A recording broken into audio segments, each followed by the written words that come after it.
By the end of this video, we are going to create a simple notes app that will have a simple login and sign up page,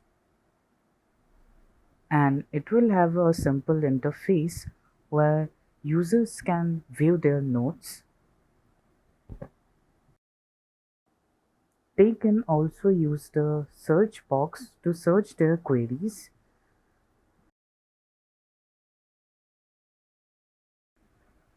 Here, users can also create new notes.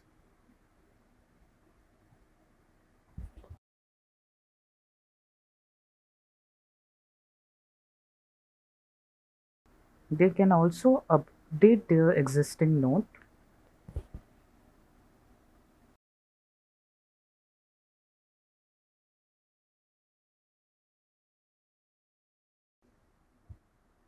And even they can delete their note.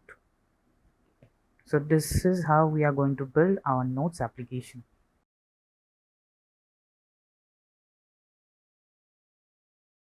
Before starting, we need Node.js, so simply visit Node.js website and download the LTS version.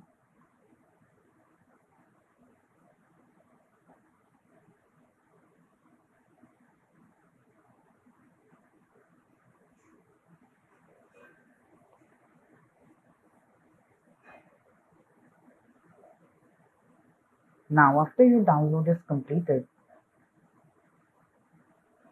open the folder and install Node.js.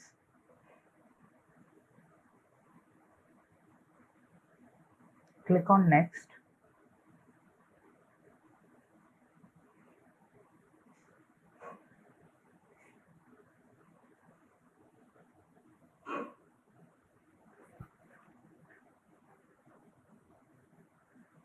So Node.js has been installed successfully. To check it, use command prompt.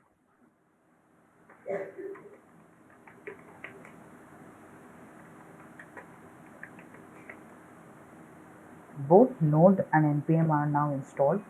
So let us install Docker.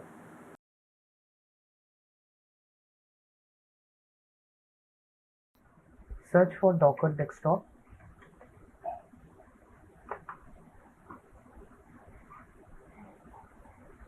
Download it for your operating system. In my case, I'm selecting Windows, and you need to have WSL backend for this.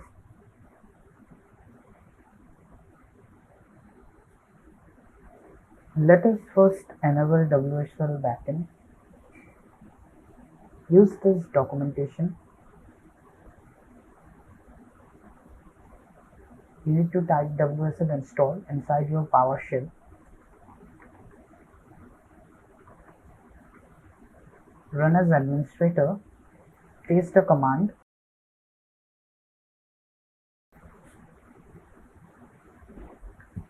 It will install Windows Virtual Machine Platform, Windows Subsystem for Linux.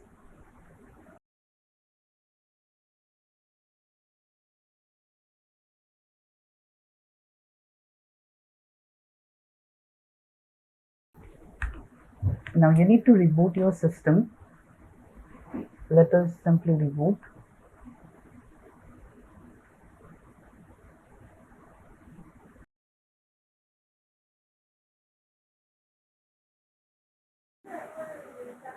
After rebooting, you can see Ubuntu has been already installed and it's launching. Till the time, let us install Docker. First, download Docker Desktop for Windows.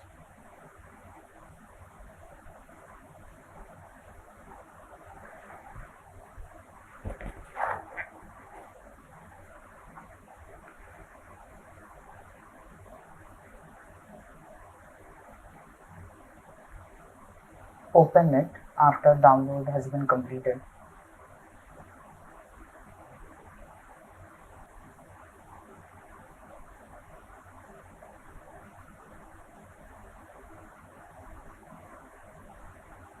It will take some time to install.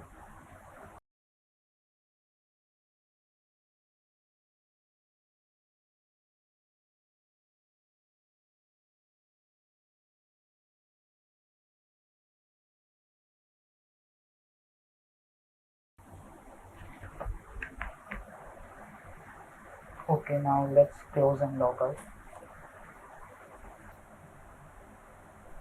Accept service agreement.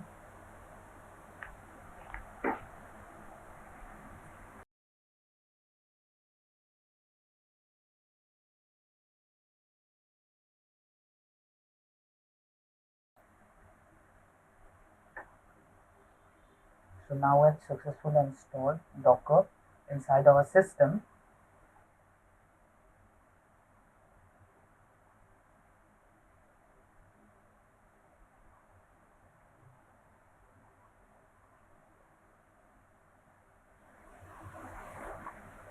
Now let us install Appwrite.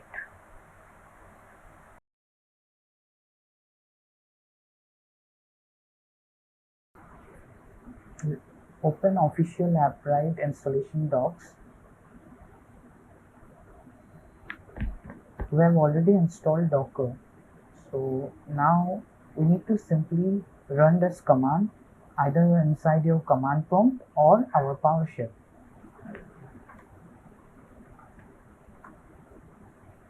Paste the command in PowerShell.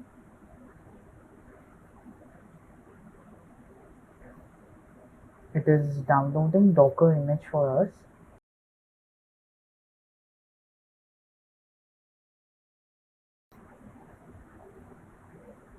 Now it's asking what default port we should keep. In our case, we are selecting as 80 and HTTPS also has 443. Let us just use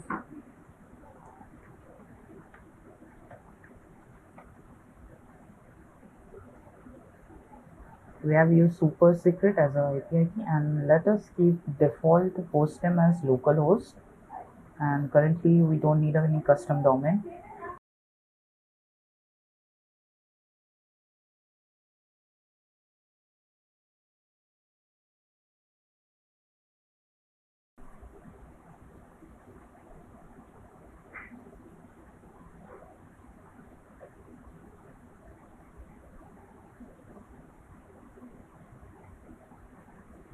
It says Appwrite installed successfully. Now let us open Docker again, and we can see that Appwrite instances are running. So our Appwrite is now running. Let us go to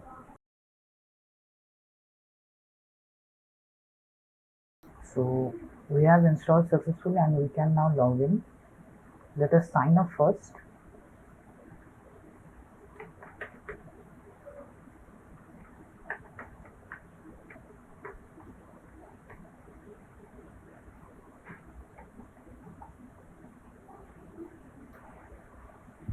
Let us create a project, like it will be on Notes application, so let us use Notes app. Now we have successfully created our first project.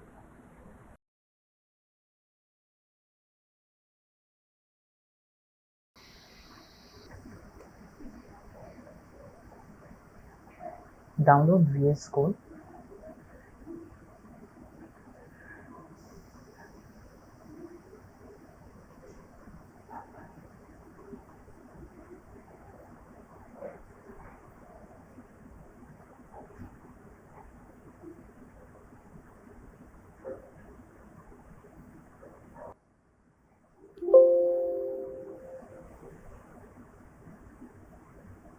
And just click next, it will install, and simply just tick all this because it will help you later.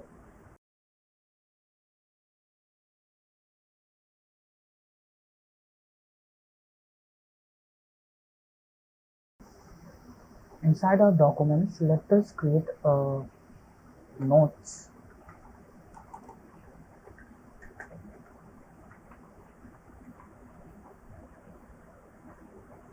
and we can open with VS Code now.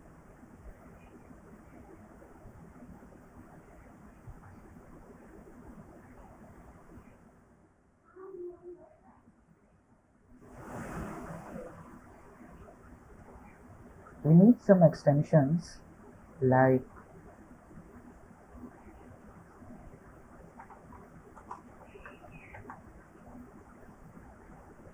Thunder client for our API testing.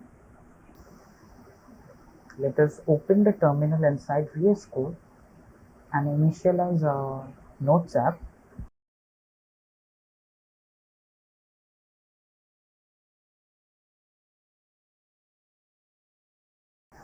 So we have initialized our Node app.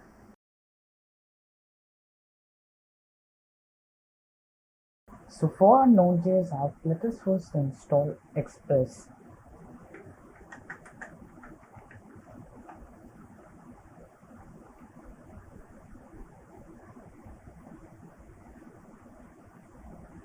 And set up our API routes. Let us create a new file, app.js.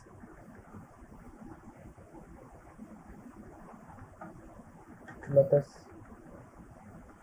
create a variable express and use require.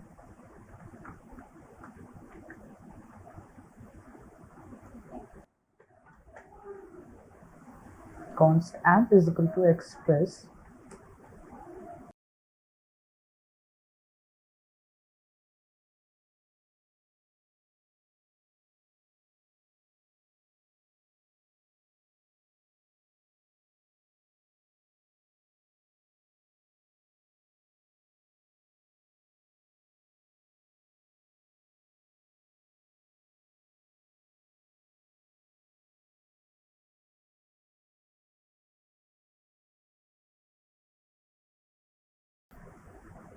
Now let us run our app on localhost 3000.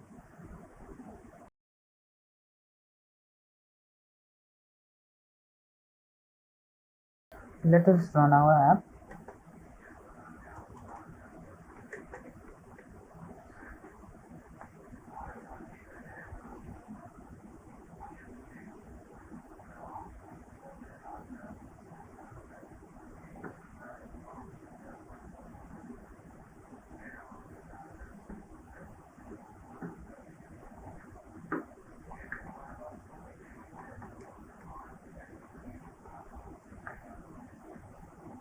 So app.get is working successfully. Now let us specify our login and sign up route first. We need Appwrite documentations.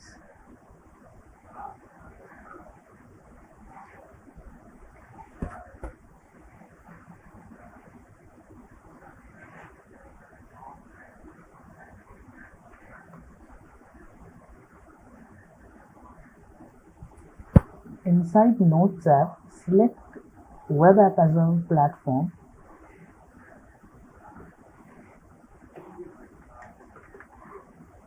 It's Notes app and it's localhost where it is hosted. It's asking us to install Appwrite first. Copy the command and paste it.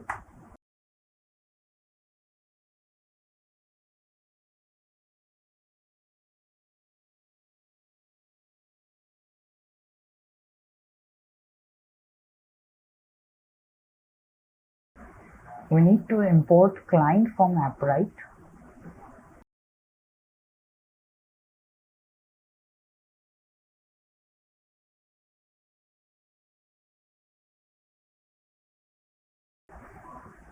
And we need to declare a client variable.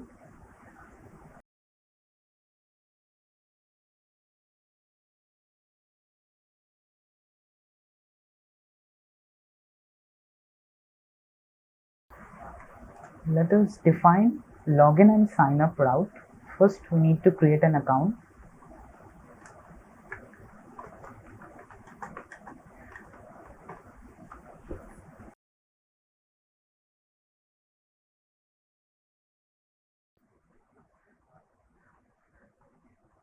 We will use app.post method.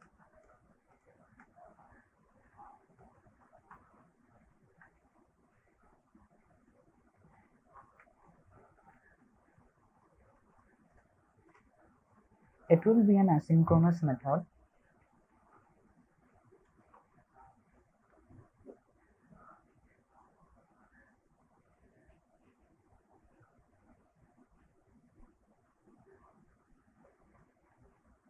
we will pass email and password using request.body.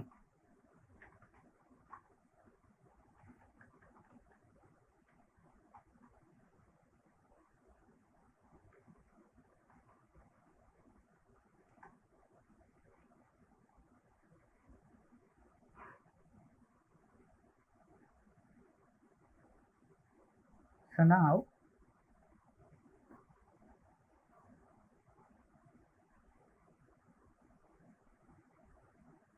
we need to go to the docs and search for Appwrite for web. Here the Appwrite package contains client, account and ID that we need to import. Like to create a new account, we should use account.create method.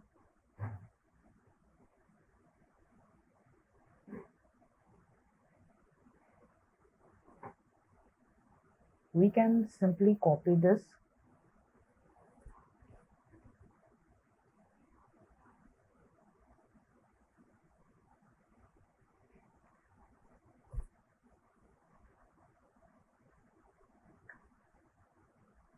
we need to also call account from Appwrite.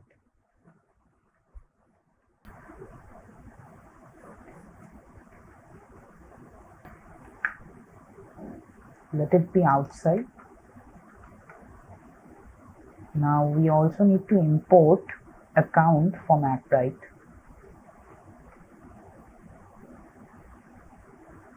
So now it's okay.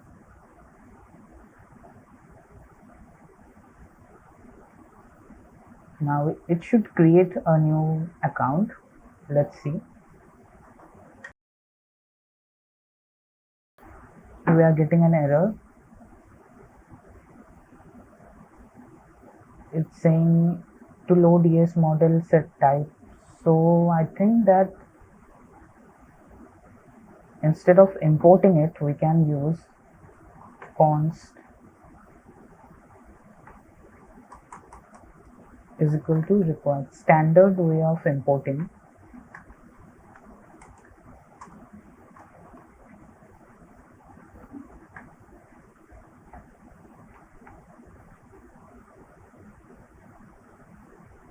And instead of this email, we can pass our own email. And we can pass our own password. And here we can also accept a name that we can also pass it from here. So now let us run the server again. Okay, so it's running. It means that we don't have any problem.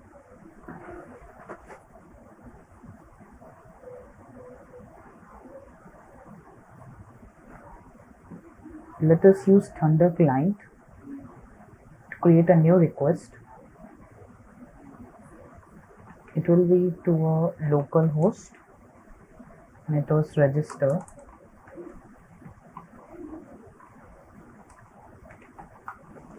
It was a post request and we were accepting email, password and name. Let us use that. In body, we need to pass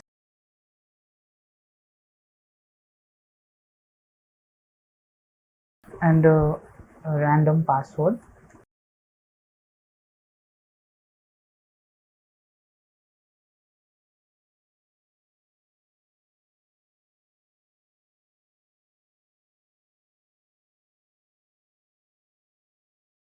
Let's send a post request now. We are getting an error. It say cannot destructure email of request.body.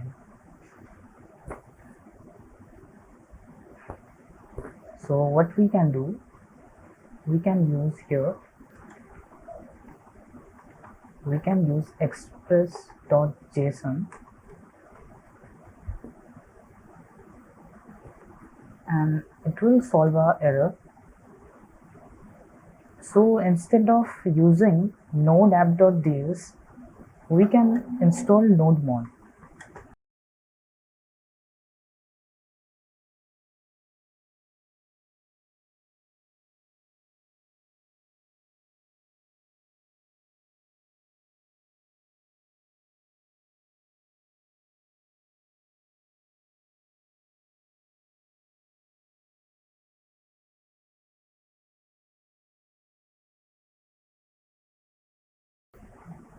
Okay, so I think that we should install nodemon globally.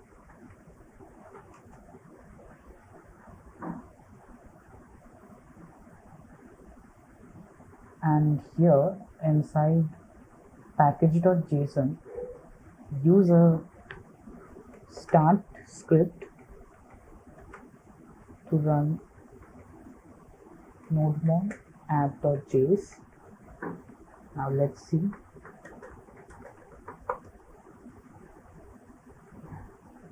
Okay, so nodemon is running now.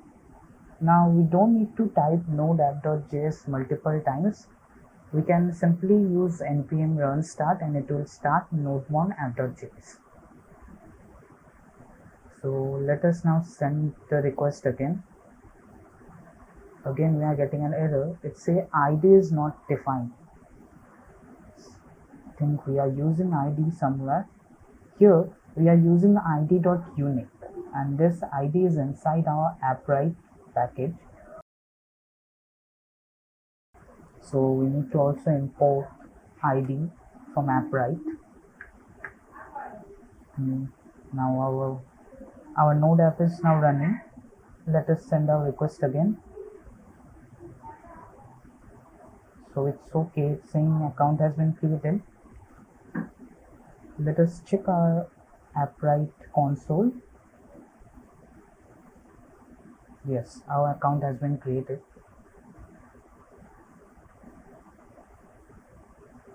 Now we can also send a confirmation that account has been created.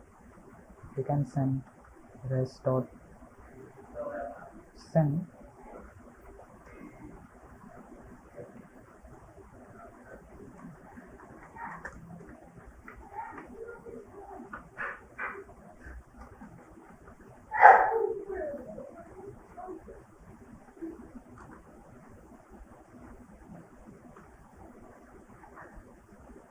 Now it's okay. Now let's try with some another account.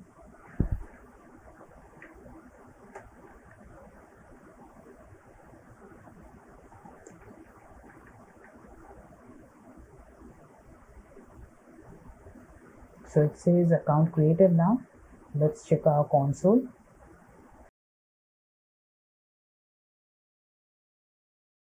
Now let us define the login route.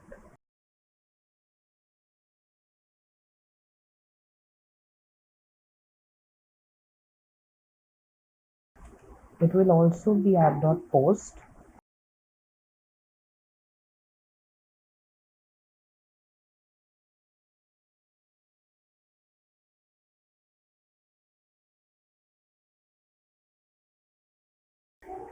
It will be an asynchronous method.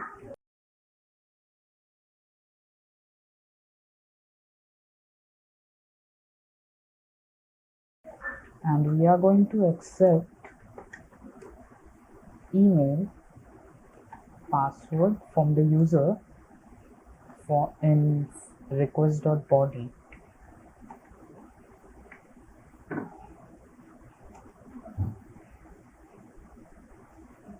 And then we are going to use account dot create email session function. It will create an email session for the user. Here we need to supply email and the password. So let us supply the email and the password that we are receiving from request.body.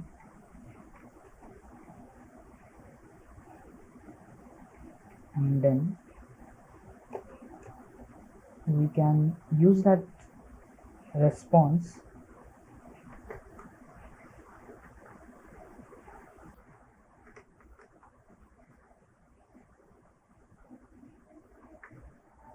We can console.log that response, and if everything is correct, we can also send the user that login successful.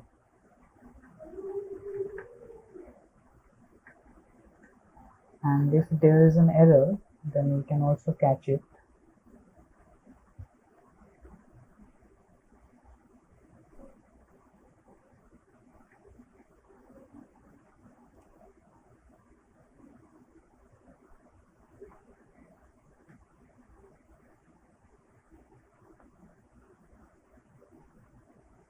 So it's sending a response and then it's sending error. So we need to use it like this, just simply copying it.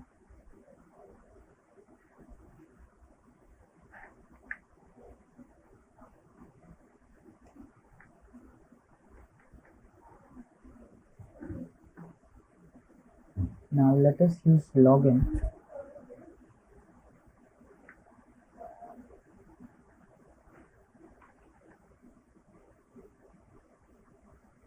It says login successful.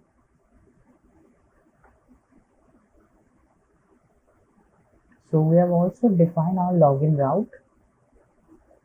Now our user can log in and create new accounts.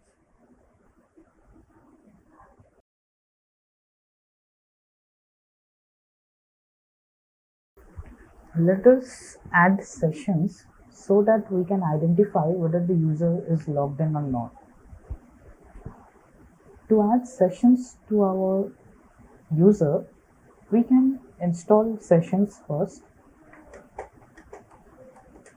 We can install Express sessions.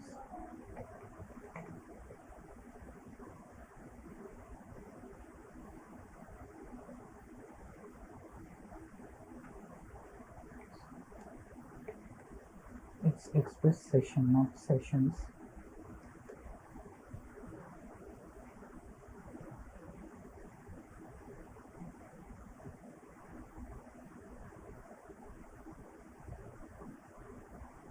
So we have installed Express sessions. Now let us require it.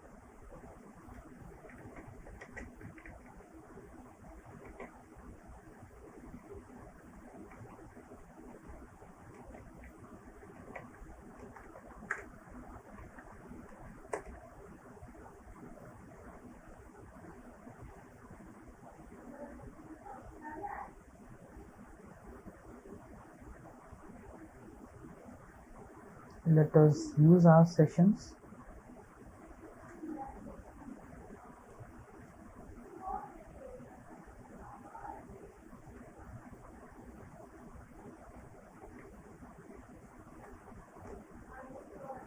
And here we need to supply our secret key. It can be any key.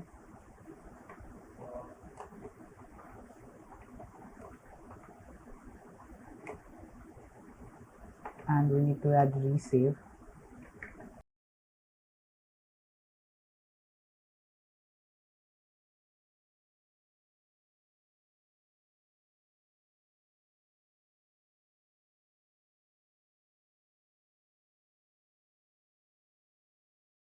Save uninitialized. We can mark it as true. What we want, when the user logged in, a session should be created. So if the user is logged in, we can use rq.session dot. We can add a is logged in to true, and we can also create another session like email towards the email that the user has sent it using request.body.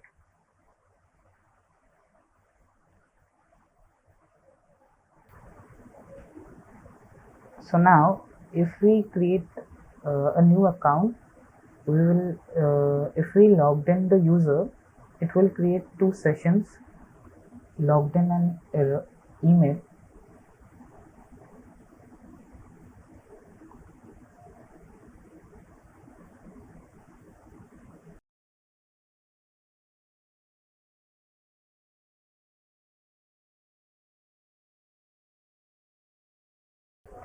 we can use logout route to log out the user. We can simply remove the sessions.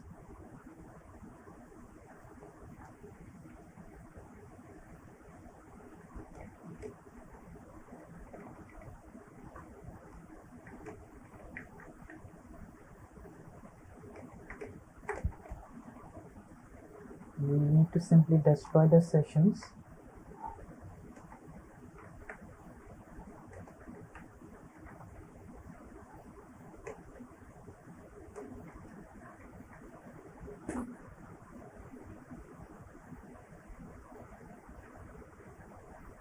So now we have added sessions to our register and login part.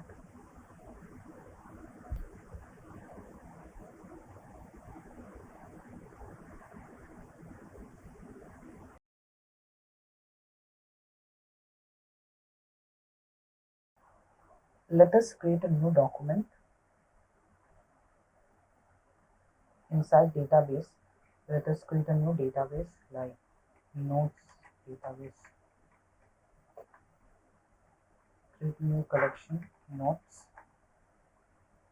Now we need to add some attribute like each note should have a title.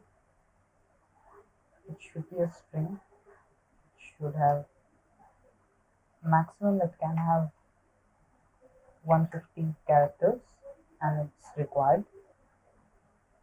We need to add another attribute like the note. It will be a string and we can add size to 5000. It is also required. We also need to add another value.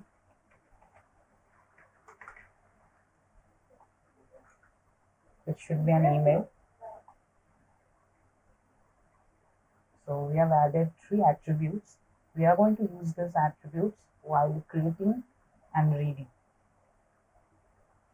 And this created file will be our index where we are going to search. Now let us create a document first.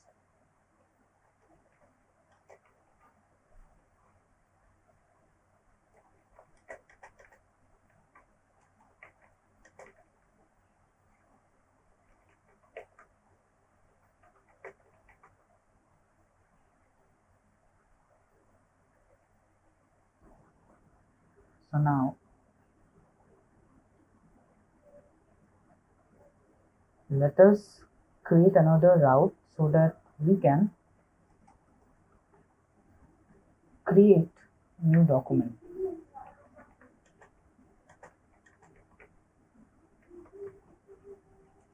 Or create a new node.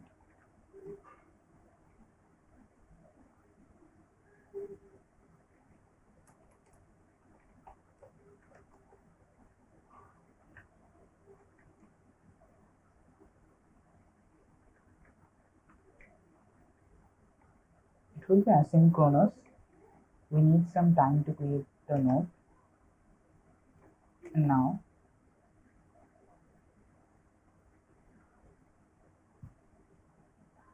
let us go to the documentation again. So here we don't have any such documentation. So here for creating a new account, we need our database ID first. We need our collection ID and we need the database. So let us define it outside our routes.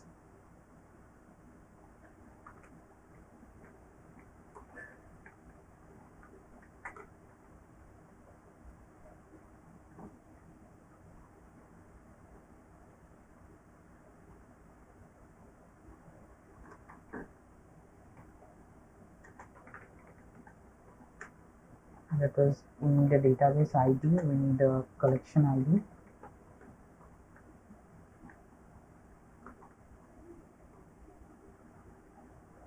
And we also need to import database from Appwrite.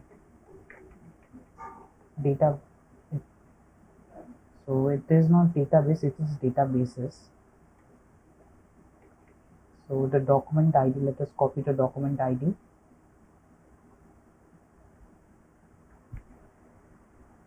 So this is our database ID. So let's paste our database ID, and we also need our collection ID. We'll just simply copy it and use it here. We also need to define our database.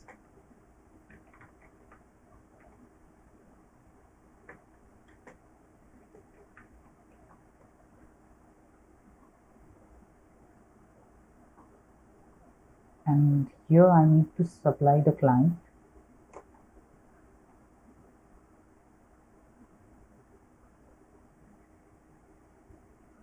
So now it's okay. Let's now create the route. Let's create a response variable.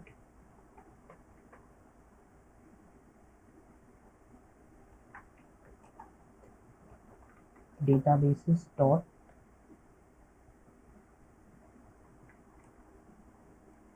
will be database dot create document, and here we need database ID, collection ID, document ID, and a string of data. Okay, so we have already defined our database ID, collection ID, but we need a document ID. So we can give that as unique, that's not a problem. So here we can pass our database ID that we have already created. Then we can pass our collection ID. Here in the document ID, it should be like this, like when we are creating new user, like id.unique, it should be also unique.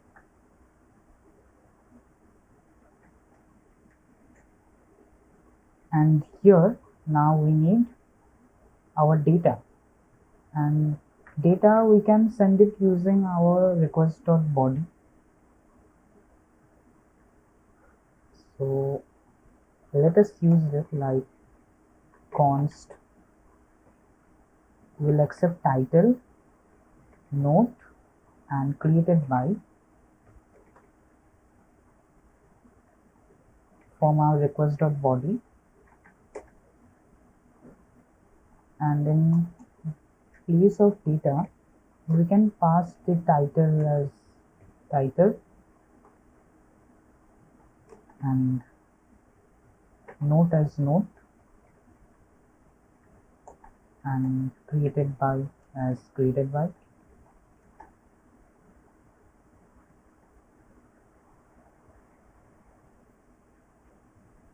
So now it's okay. Now we need to also use then keyword and check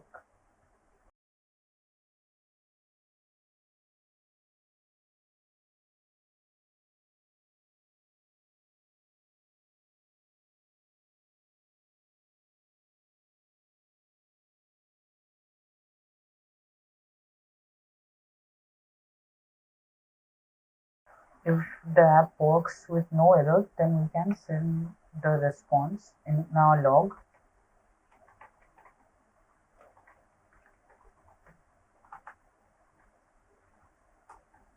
We can also send the user like document created, and if an error occurs,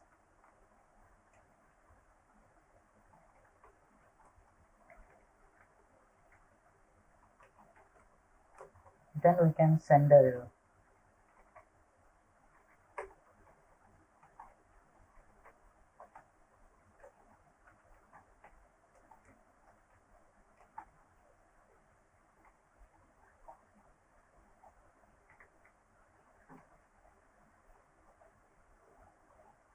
Okay, so our app is running. Let us test our app.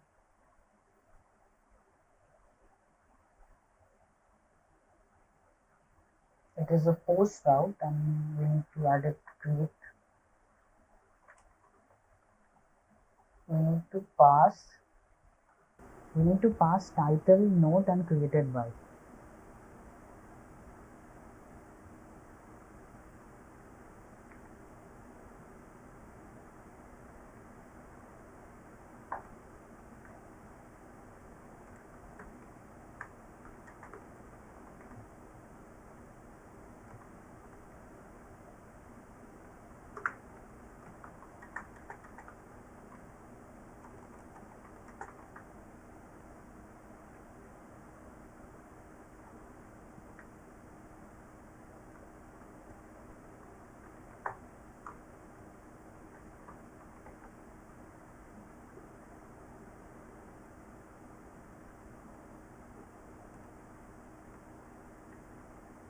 Okay, so now let us send the post request.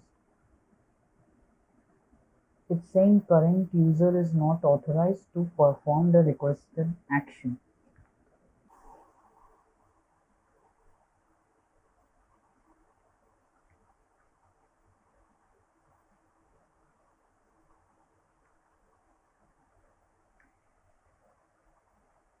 Now let's test it. Okay, so it says document has been created.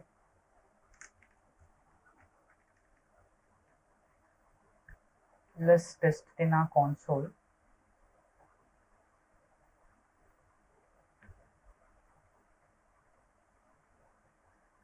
So we are now able to create a new document.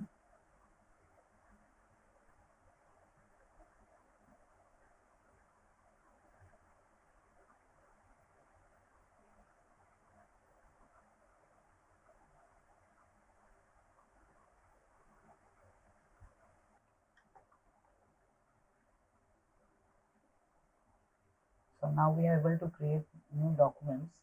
Let us add a route so that we can read our documents.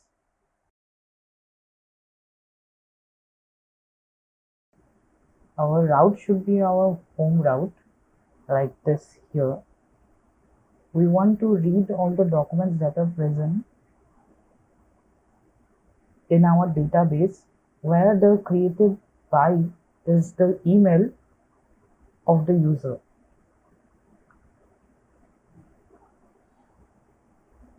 So we can use our database dot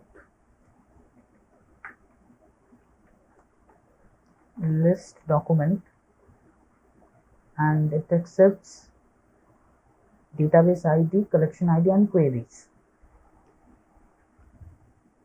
So we can also save it in a variable like response,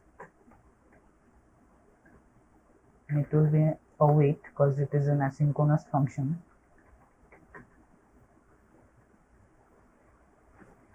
Here first we need to pass our database ID, then our collection ID, and then inside queries, first we need to import our queries. Let us import it from Appwrite.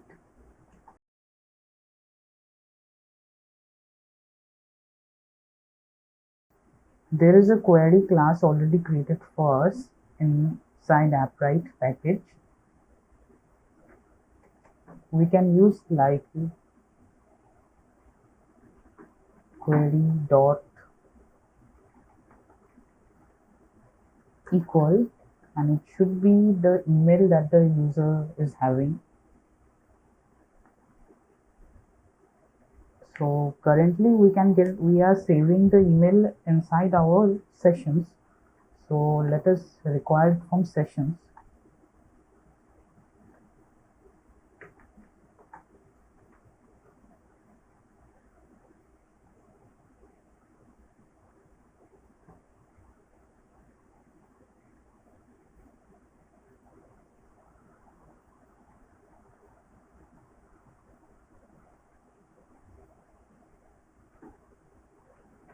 So after queries, we can also supply the order, like it should be descending order,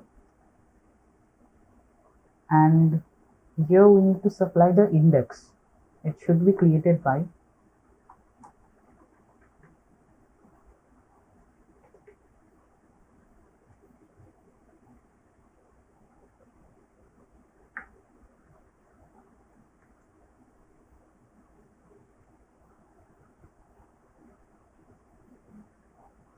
After the response is successful, then we can show the response using console.log.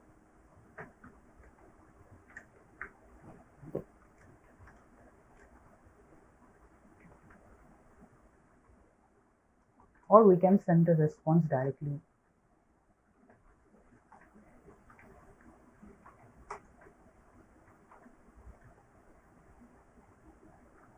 If there is any error, we can send the error.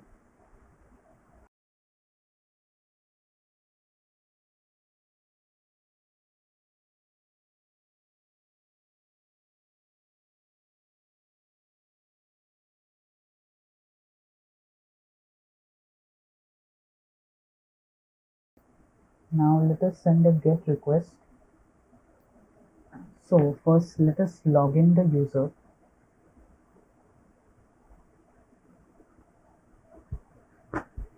Our app has crashed. We need to rerun our Node.js server.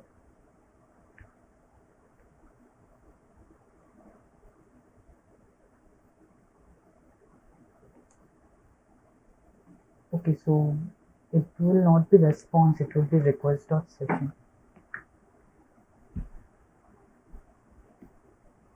Now let us log in the user. So this is our session is now saved. After we in the user, this is our session, and now we can send a GET request home route. Query not valid. So we are still getting an error. Query not valid, attribute not found. I think we have done some mistakes.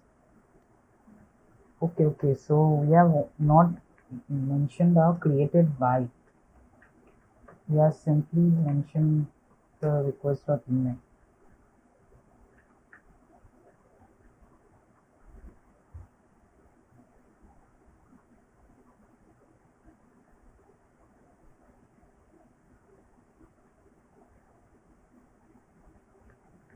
It's saying index not found created by. We need to create a new index. It should be created by, and the order should be descending. Now let us send the request. We're getting total and documents as response, but I think that user.mail has two documents, but it's not returning that.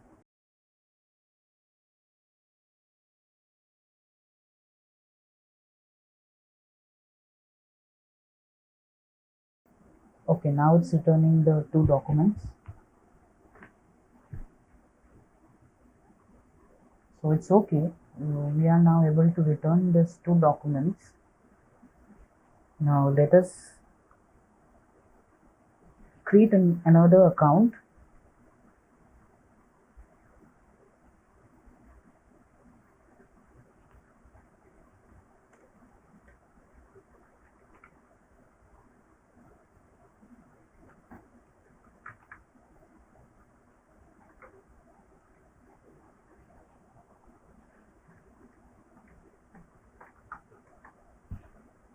So our account has been created. Now let us log in. Now let us try to create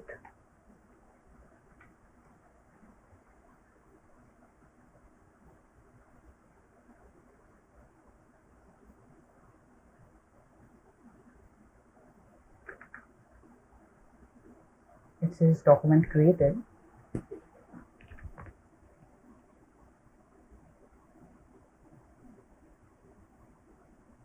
Now we are able to create documents with other accounts also.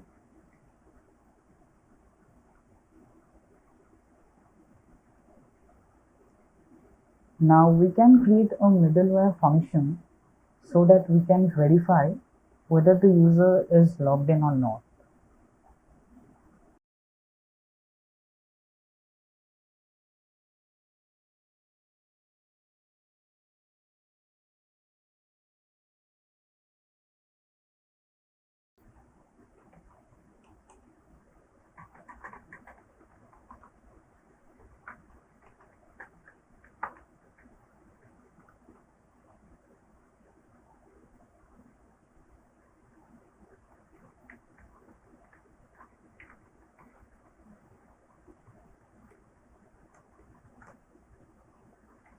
So if there exists a session is logged in, that means the user is logged in.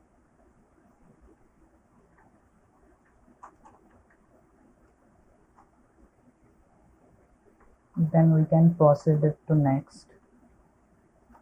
Else we can send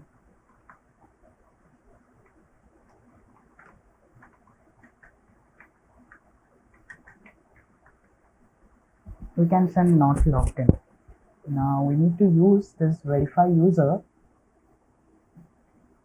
here in the home route.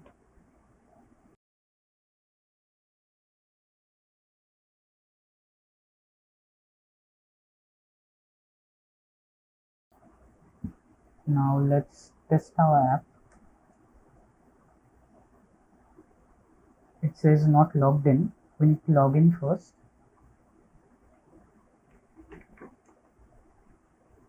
So our login is now successful.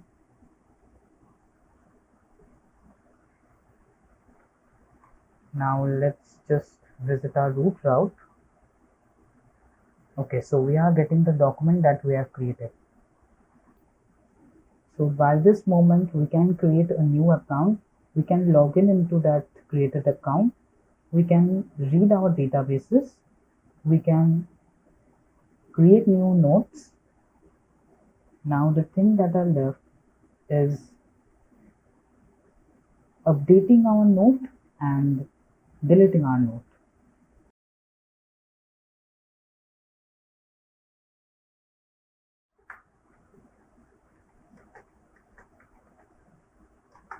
We are going to use the put method.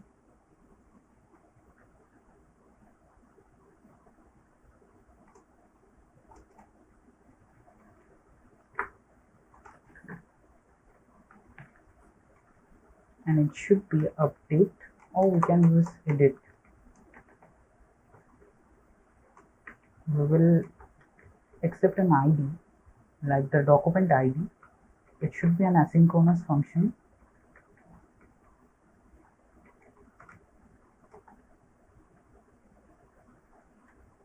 Here we will use the database dot update document function, and here we need to pass database ID, then collection ID, and then our document ID. Our document ID will be the ID that we are fetching it from our params.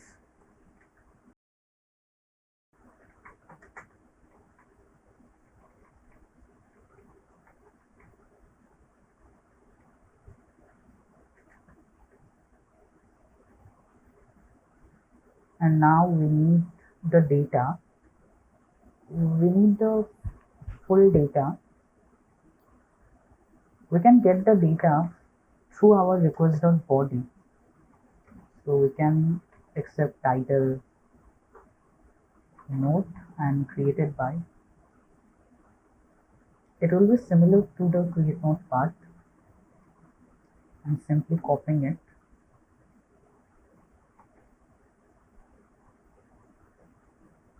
And instead of that, we need to pass this.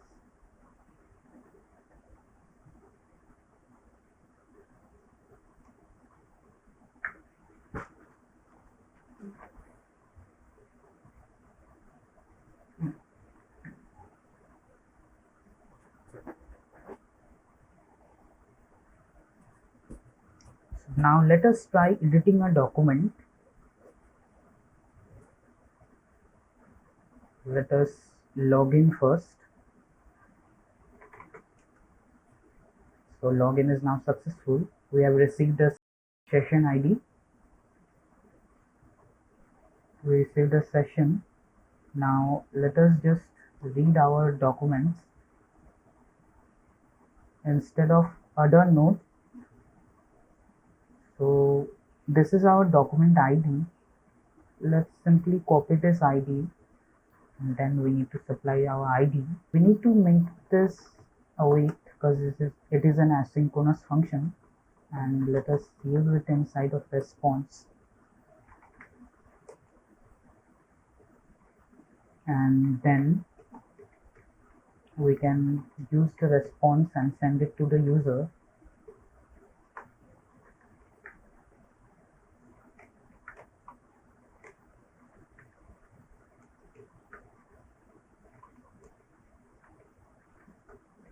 And if any error occurs, we can also send that to the user.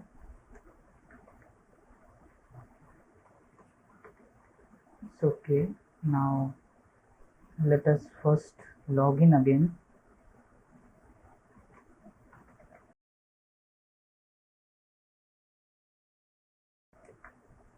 So our login is now successful. Instead of this, let us update it. So see, it's now cat note, and this is the cat note. We are now able to edit our note. Let us just quickly, previously it was other note. Now let us refresh it. This is now cat note. So now we are also able to update our data inside our database.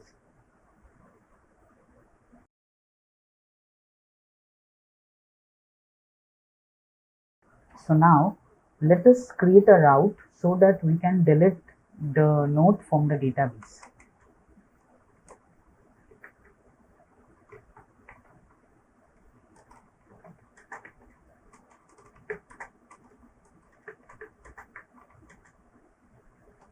We will use app.delete.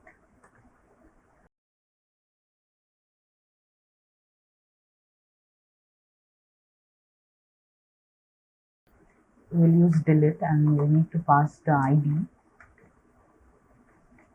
It will be an asynchronous function.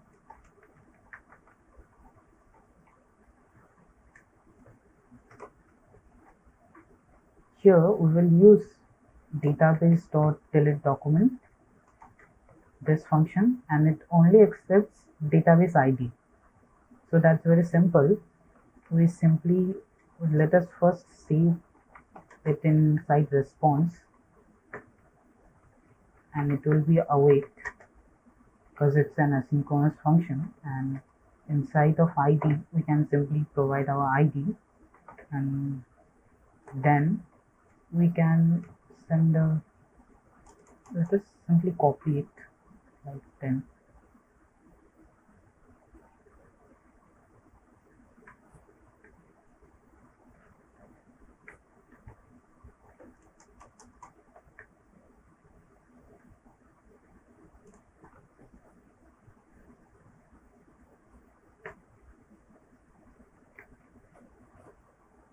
Now let us try to delete the document.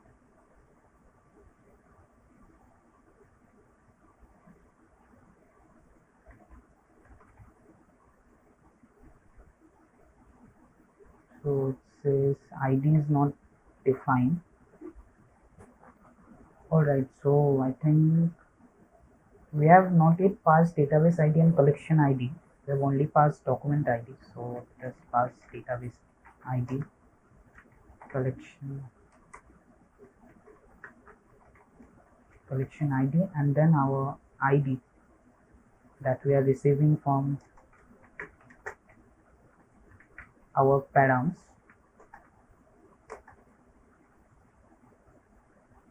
Now it's okay. Let's run our server.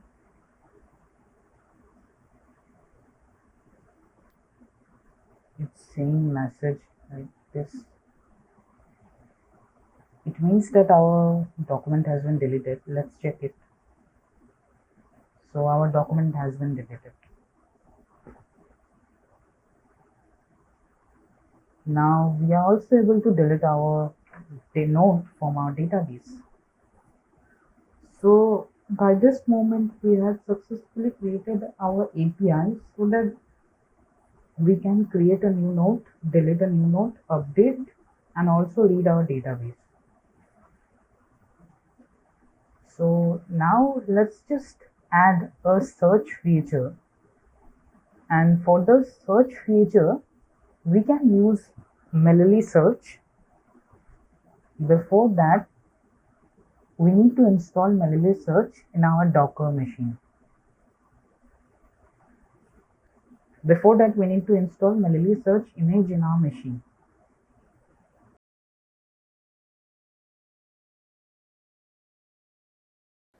Let us install Meilisearch now. Visit the official documentation of Meilisearch.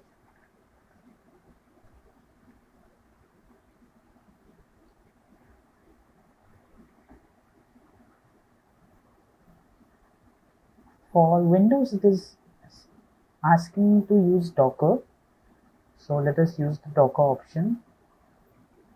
We simply need to pull the Meilisearch image, just simply copy it and open PowerShell and paste it.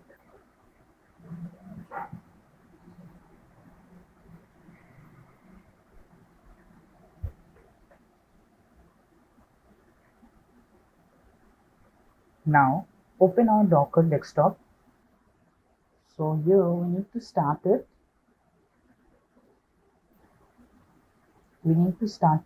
Give it some random port.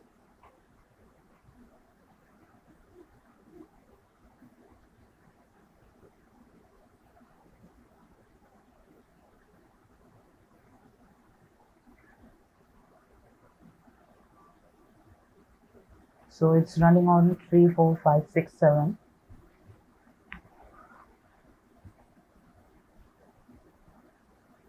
So here we don't have an index.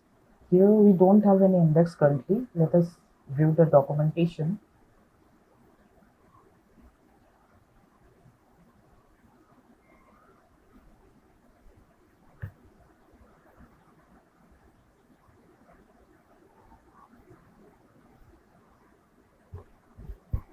We can install it via npm. Let us install it.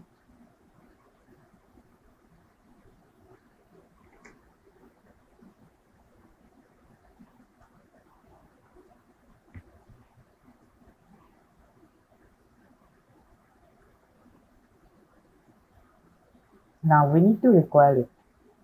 Before running Meilisearch, let us test Meilisearch first with movies.json, that it is asking. It will help us.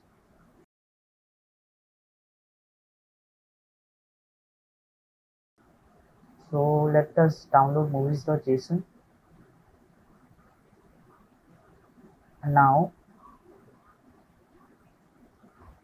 let us copy the syntax. Let us create a first new search.js.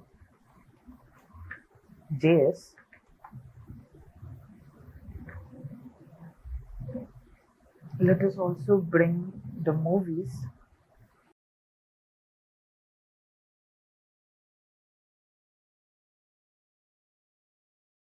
Now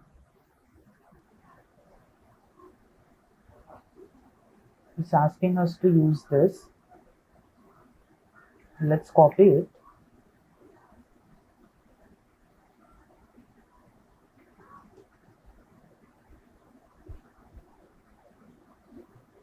Let's paste it and let's run it.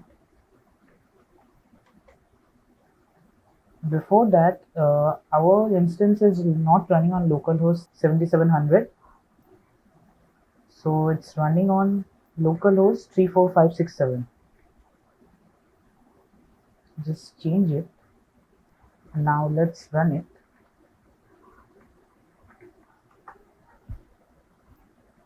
So it says that MQ tasks.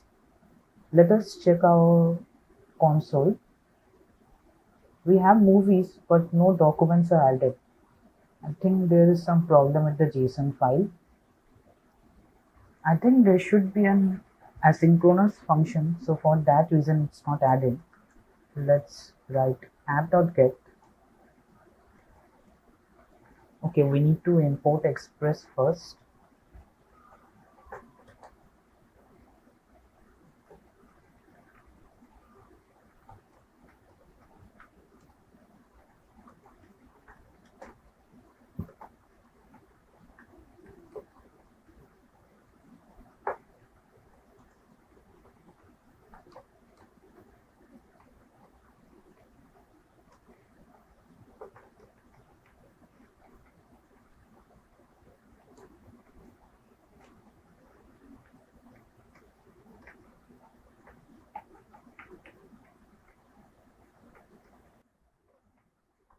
Let's listen on port 4000.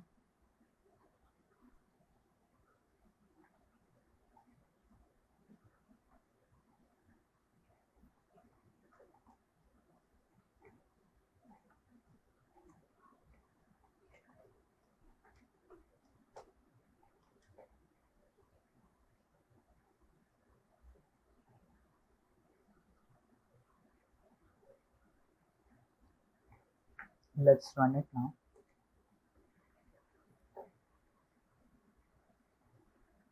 Let's send the post request to localhost 4000.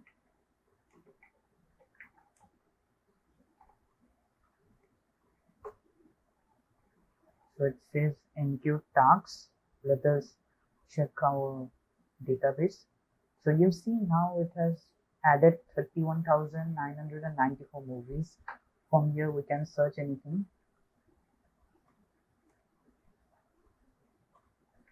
See, now this is how we need to add the documents first, and then we need to perform the search. So our documentation is going to help us a lot here. First we need to create like client.index, and then we need to provide the index name, and then we need to provide what we are searching, and then we will catch the result. Okay, so let us create the search route now. This is how Meilisearch works. We are not returning anything in the response, so it is still loading. Let us cancel it. Now we don't need this. This was just for demo purpose. Now let us apply the search route.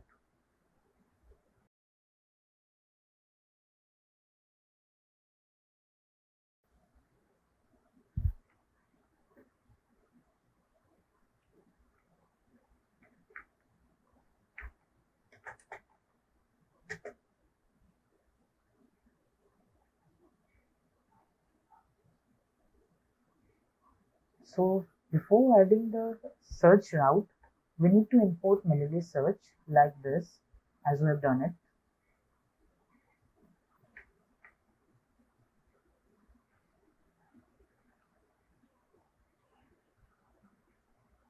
So now let us implement in our app.js file.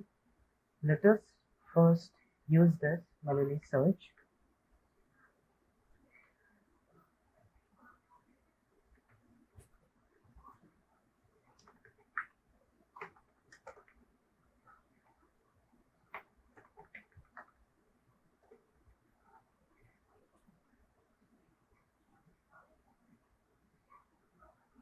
We need to call this variable. Since we already have a client variable for Appwrite, we cannot call it client. So we are renaming it to Melody client. And now what we are going to do, when the user login, like when the user login and he go to the root route and send a get request, he gets 3 documents back that were created by him or her. Now here in the response we need to send the documents, list of documents that are there to the Meilisearch so that it can save in the database. And from there, the user can search the necessary note. So first, in the root directory, let us save in Melly.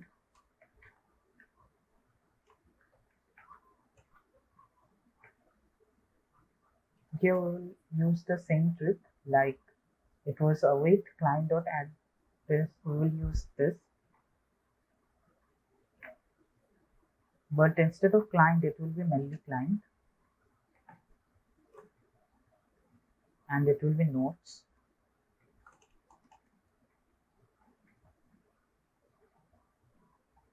And here we are going to provide response dot documents, means all the list of documents that we are getting in response. And here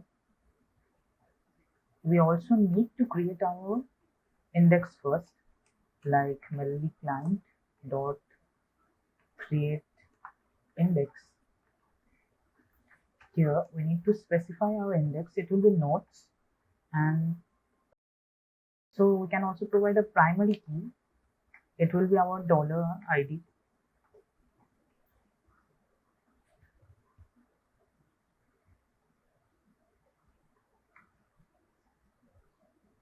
So now it's okay, let's run it.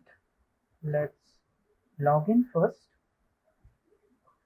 Let's send a GET request. Now it says include tags. It means that we might find notes. So see that notes are here. Let us refresh the page. We can see that notes are now saved inside Meilisearch. Now we can perform search from here, like if somebody types, it will show the search accordingly. It will search all the fields that are present on every category, like it will search on creative, mail, note, and title, everywhere.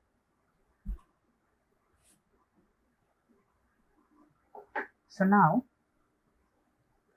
we are able to save our response of documents to the Melly client. Now let us just write the route for searching. It will be app.get, and here it will be search. We need to be a user, like the user should be logged in. It is going to be an asynchronous function. And then what we can do, like when we are searching, we can match it, like when we are getting the response, like the data documents that are only created by the user, we can match it with the documents that are present in the Meilisearch. So if those are a match, if those $ID gets matched, it means that search result has been found. So we are going to perform that. First, let me copy this.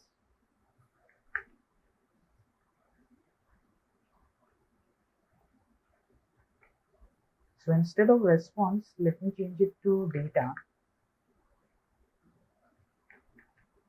And what we are going to do with this data, after we have got all those documents inside data, then we can read the query that has been entered by the user. Like we are creating a new variable query, and it should be request.query.queue. If the user send a GET request with a query, then we are going to capture the query inside the query variable, and then we can store the result.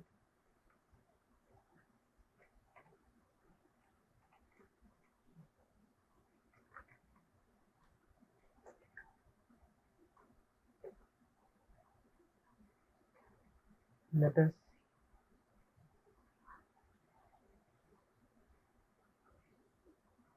it is here we are going to use search.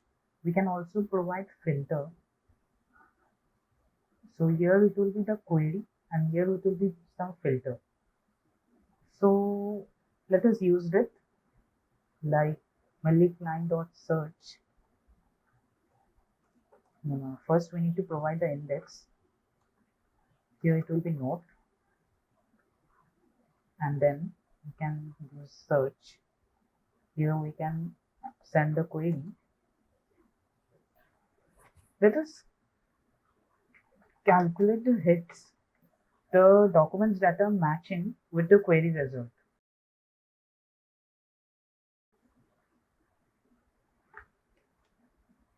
It will be inside our results.hit.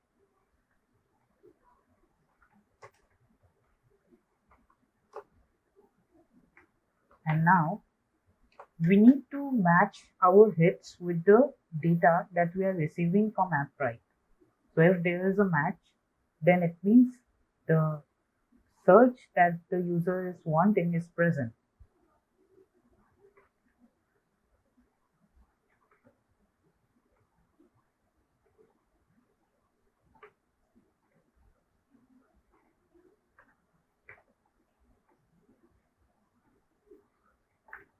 First, we need to go inside data, and inside documents, we can use filter, and from there, on every document, we can perform hits.sum.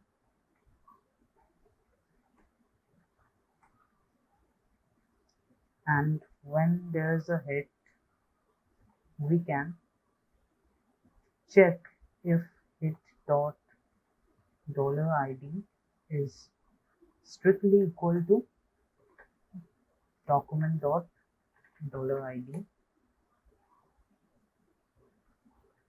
So now let's return the matched document.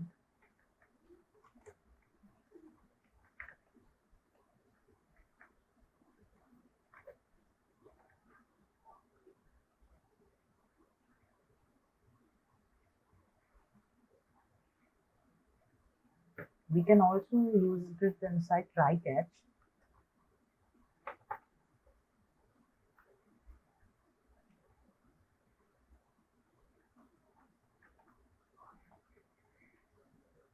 If there is any error, we can send the error.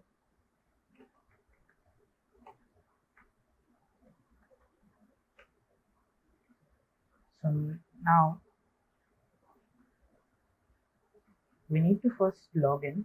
Let us create a new request.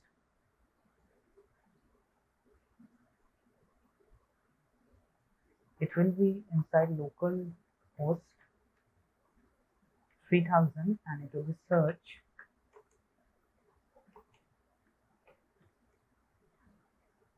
Now it says not logged in, so we need to log in first. Now we are logged in. Now let us send the search request. So we are getting 1, 2, 3, all the nodes that has been created by cats. So now let's add a query like question mark q is equal to cats. So now in response we are only getting 2 results. So it has matched.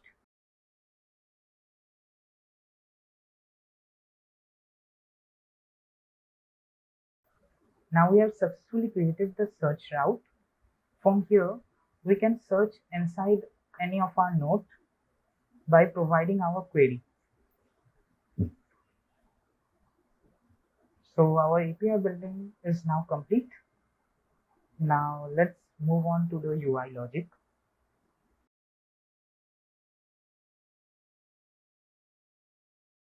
We are only going to create a simple UI. We are not going to create such complex UI. So for that reason, we are going to use EJS. So first, let us install EJS.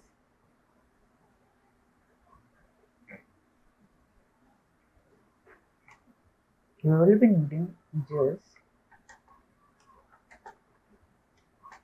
You will be also requiring EJS make,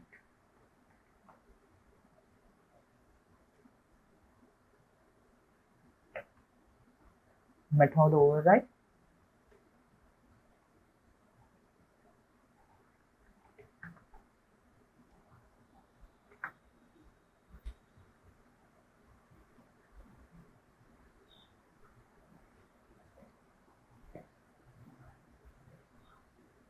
now we have installed EJS make and method override. So let us build a UI for our app.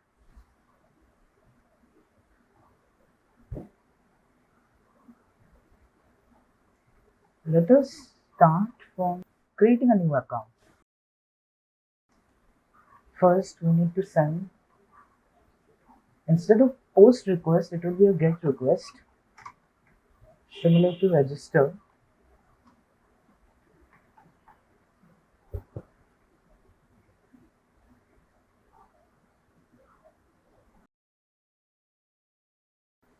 First, let us use EJS make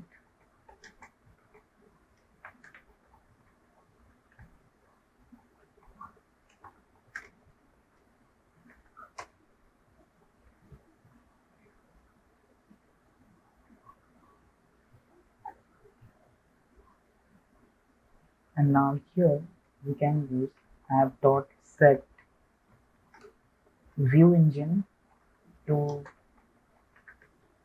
our EJS.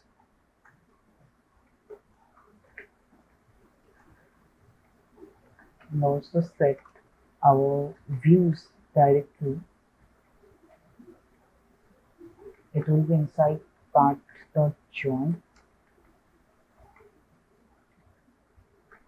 __ directory name, and name of the folder will be views.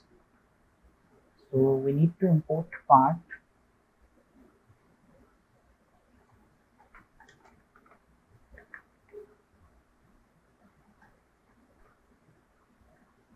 And we need to create a new folder that will be views. It will contain all our HTML and CSS.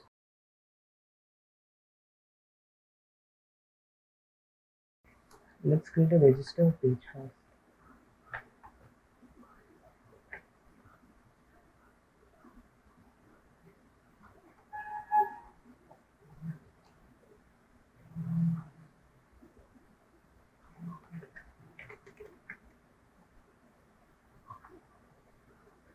Let's create a div of auth,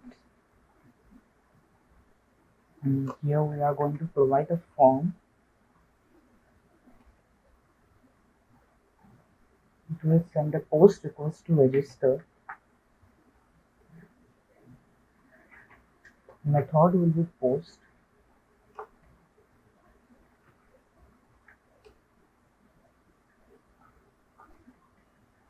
Let's do the H2S signer and put as text.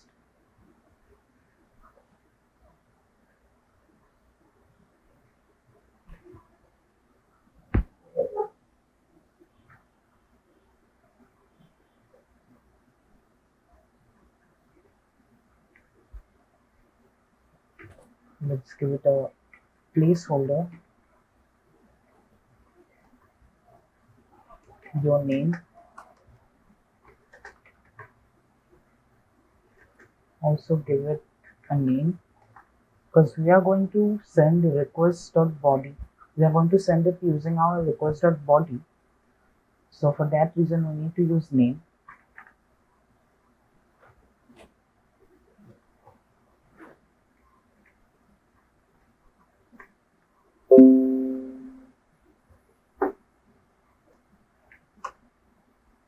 It will be email.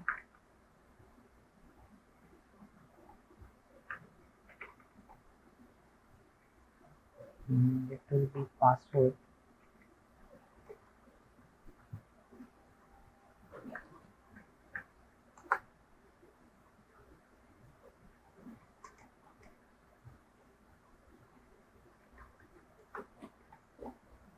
Let's add a submit button.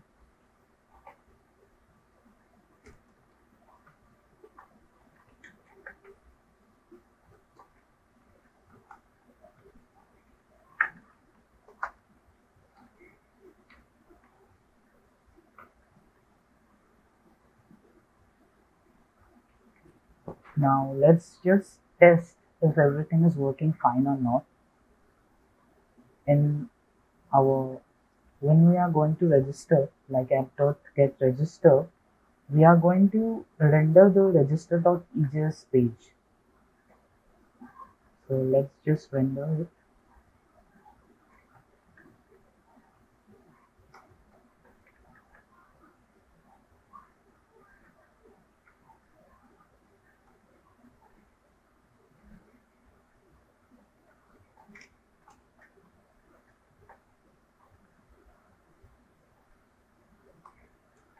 We are going to render our register. Let's save it. So now it's running. Let's open on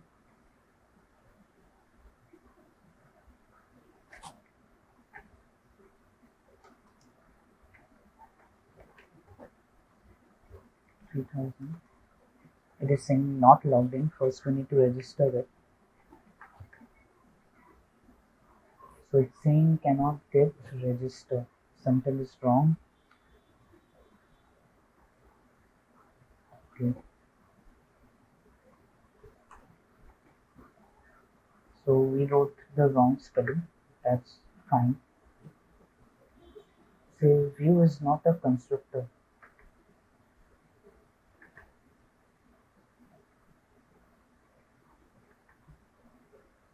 We have done some mistake, I think. Okay, it will be views. Okay, so this is our sign up page. It's working. So if we say it says name and type. Now let us apply some basic simple CSS. For that we need to use here need to supply like app.static. We need to use express static app.views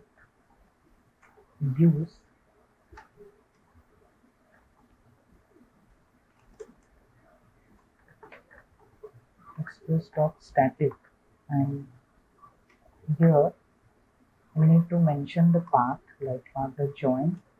It will be underscore div name, comma. It will be inside our public folder.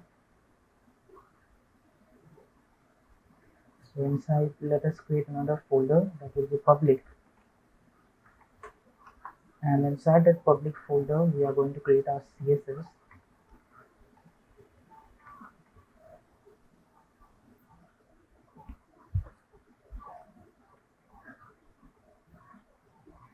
First, let us make it margin to 0, margin padding 0.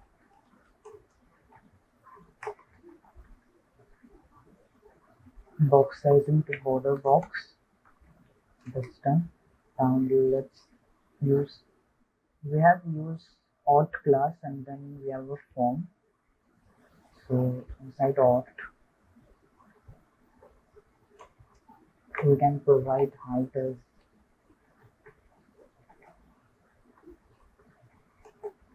and with view height and width as 100 view.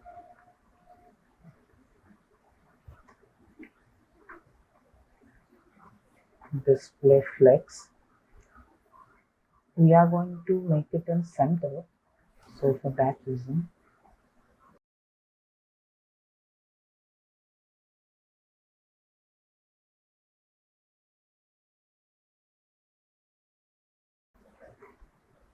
justify content to center.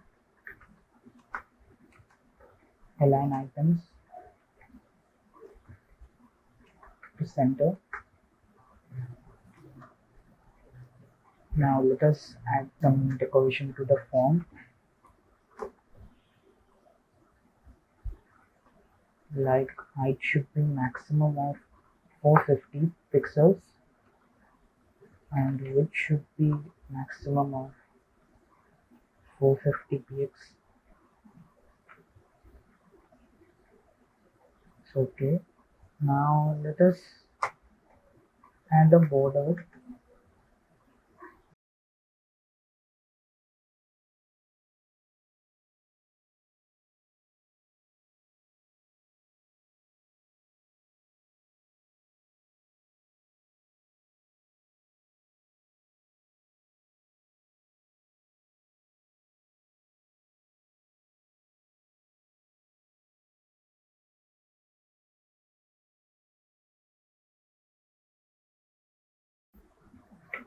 And the box shadow.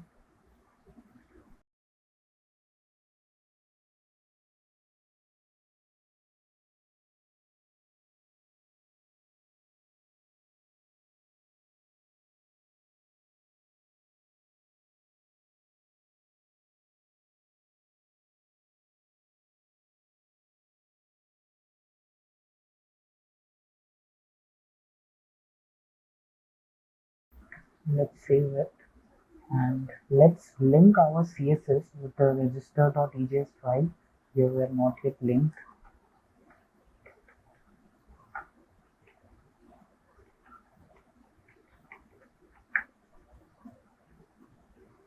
Let's refresh it.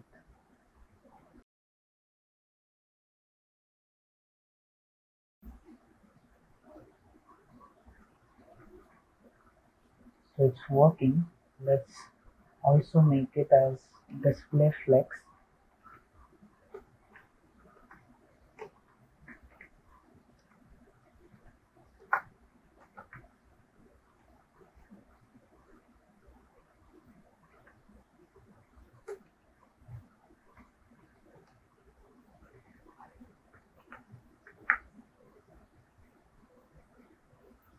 We need to specify the flex direction to column.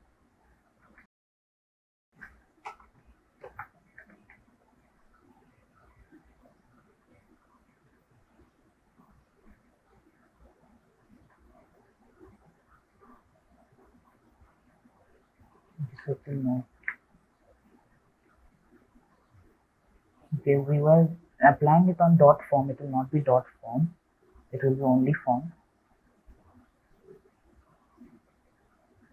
So auth inside form will have this. Let's also add the padding, 20 pixels and a gap of 20 pixels each. It's okay. Instead of that color, we can use some classy color that I've already chosen.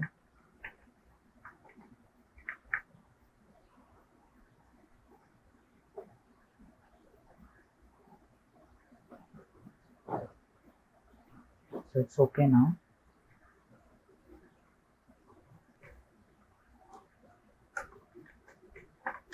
Now let's design the input.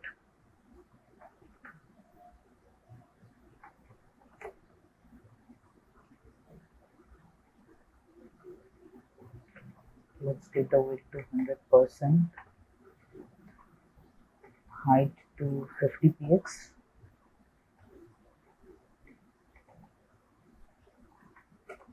and border will be same.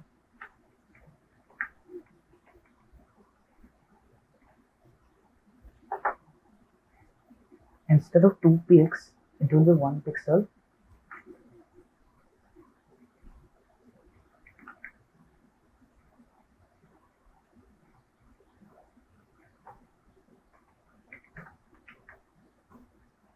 Let's add border radius to 10 px. Padding, supply a padding like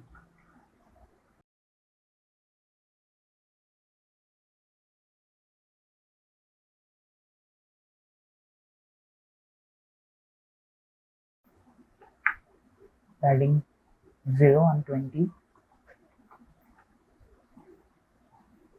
font size to 18 pixels.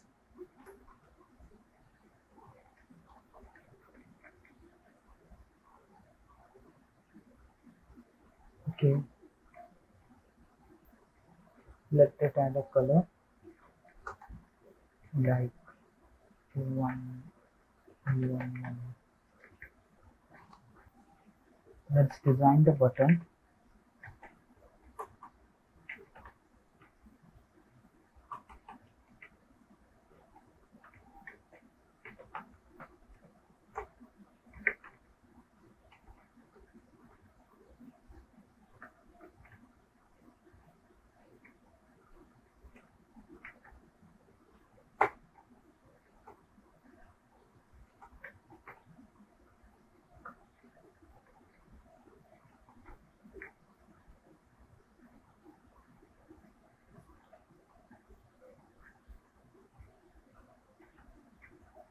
Let's remove the border and add a padding.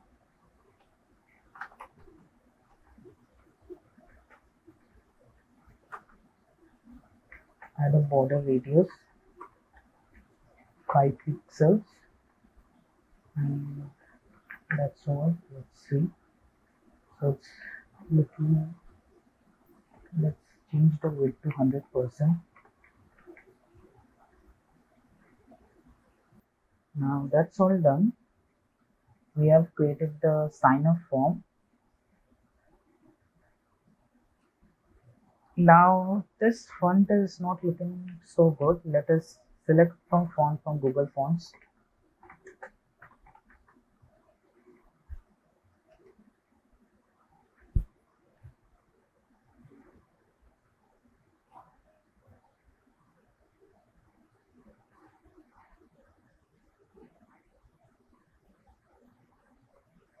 Let us choose Monster App.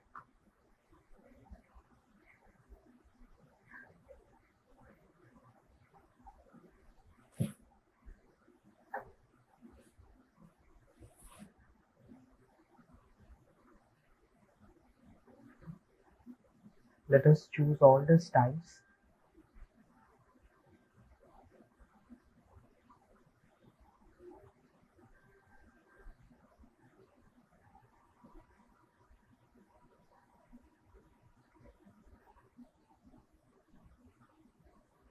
We need to import this in our CSS file.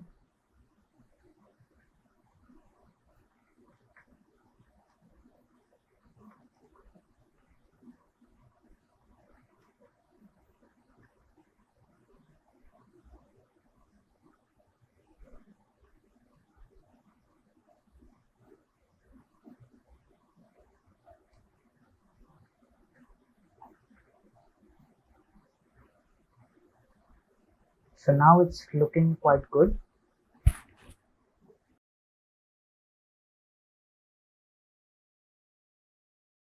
Let's design the login page.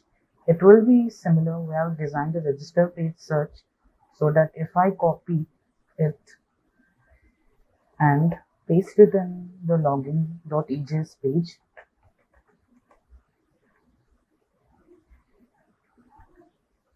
it will work, but instead of your name, it will not require your name.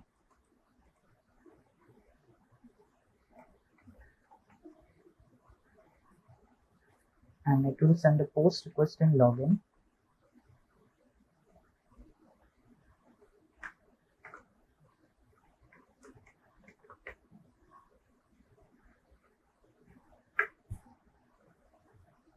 Now add login.ejs to the login route.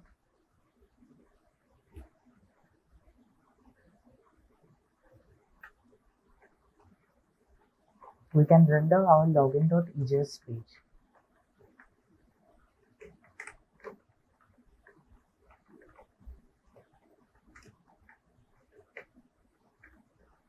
Now let's see. So see, login page is now also working. This was our sign up and this was our login. I think that if we create a new account from here, it will create it.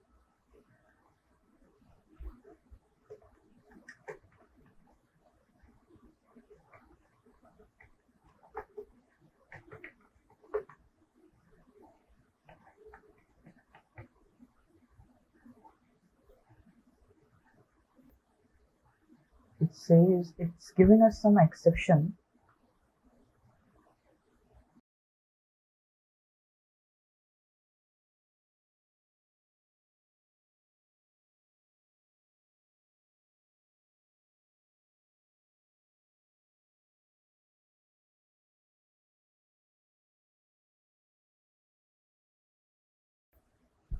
We need to use URL encoder, and here we need to add extended to true.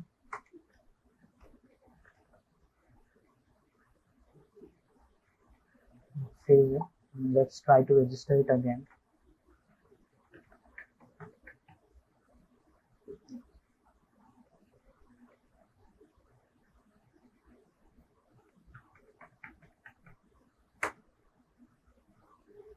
So we are getting account created as our response. It means that our account will get created. Let us check.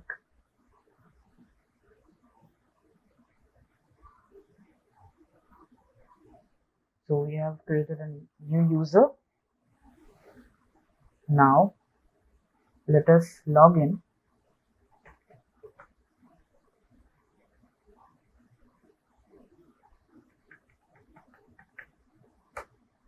It says login successful, and let us see that we have received a session or not.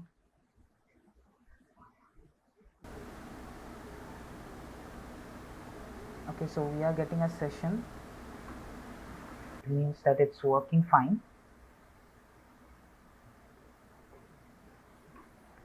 Now it's successful. Instead of redirecting us manually, we can add a sign up link here. Let us do that. We can add it inside form like P.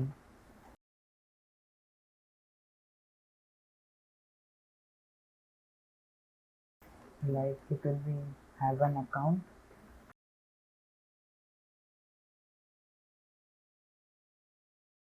We can use anchor tag and redirect it to login.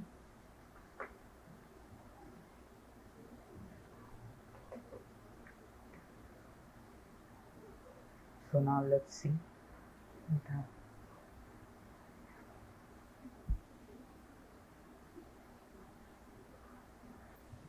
Now it will be similar for the login.EJS page.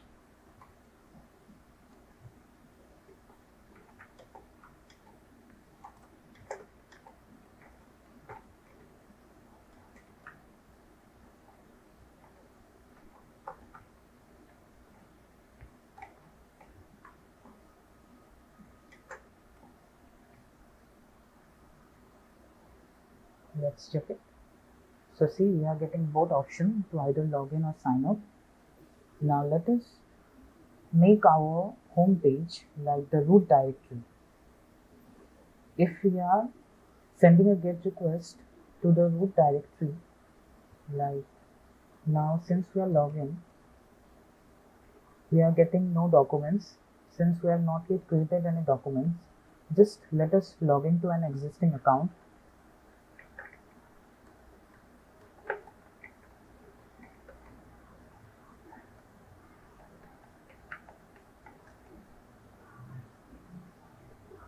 And log into the so we are getting this documents as response, and with this documents we need to create our UI. So let us create an UI. We can do one thing. Instead of like when we are using like we are sending login successful, instead of sending login successful we can redirect the user to the home page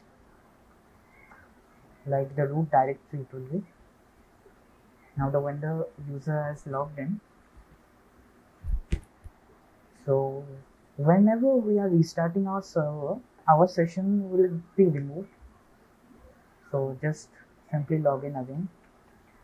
Now when we log in, we will be redirected to the home page directly. So that's okay. And if we had any error, we will fix the error later on. But now And instead of when we are registering it, after our account has been created, we want the user to send it to the login page. So we can redirect to the login page now.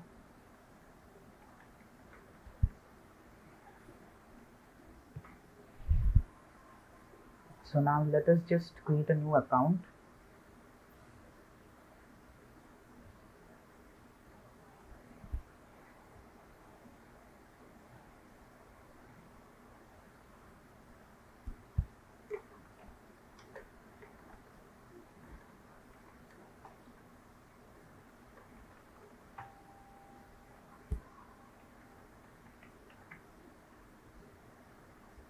So now it says user already exists. Okay, so we have already created a user with this.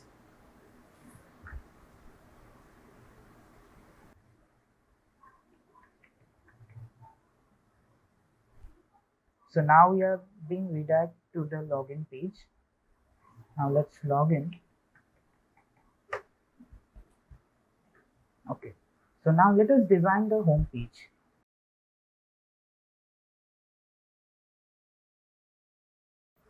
It will be our index.ejs page.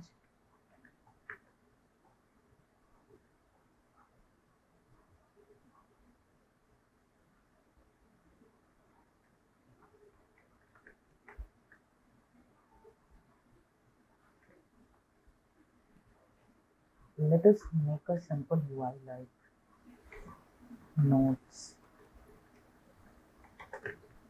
App.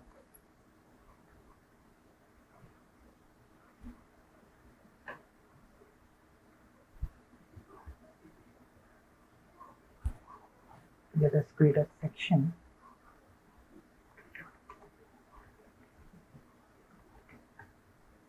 Let's make it header.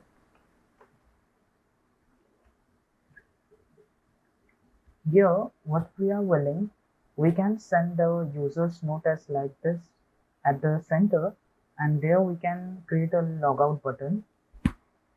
So let us do that first.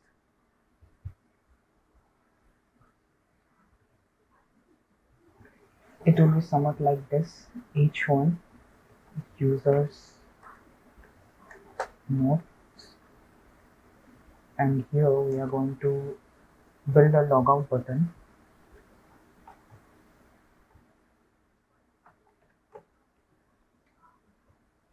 We can also use Google icons.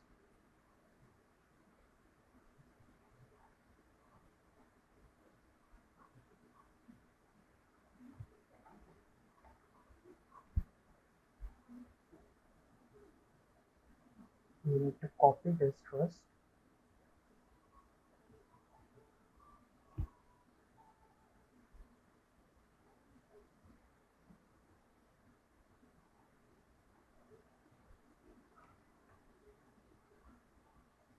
And then we need to use this span element.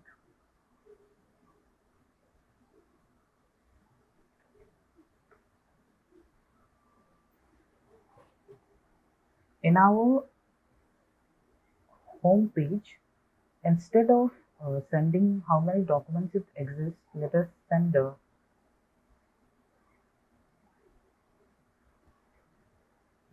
our index page.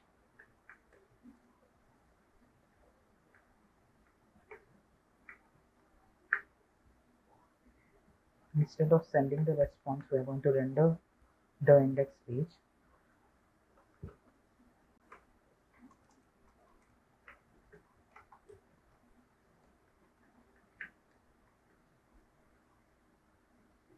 It says not logged in, but instead of sending not logged in, we can directly send the user to the login page. Like here, we can send this dot redirect to login. Now, if we are not logged in and if we are trying to visit the root directory, it will take us to login directly. Now, let us log in first.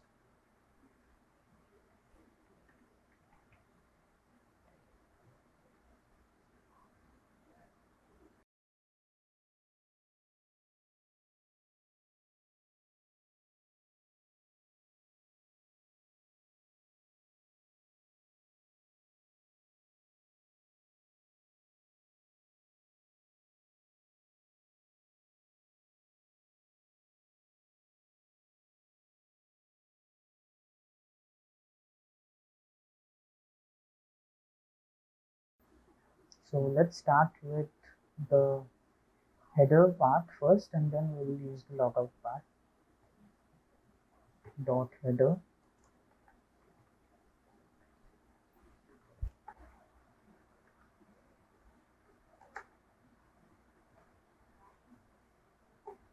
It should be spaced between and align items should be center. Okay, we have not yet linked the CSS again.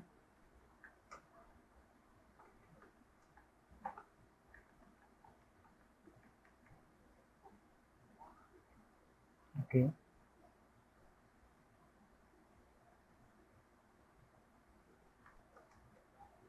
Let's give some padding. 20 px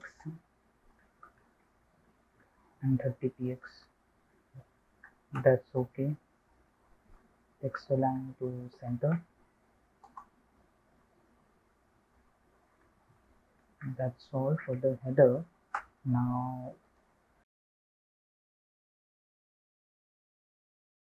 let's increase the size of the h1 element.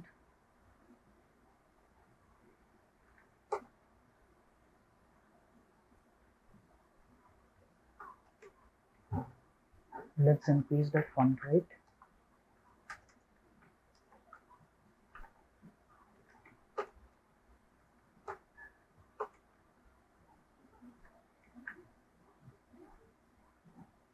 It's okay now, but I want to give it in center. So instead of that, let us just create an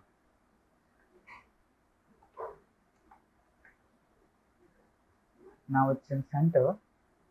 So now it's perfect. Let us edit the logo part like header dot logout.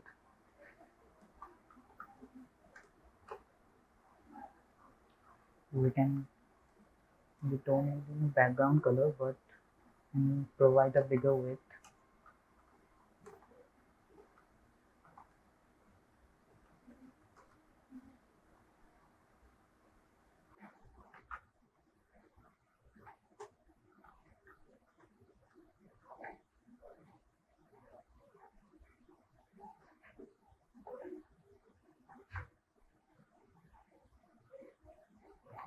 Let's change it to display flex and make it center.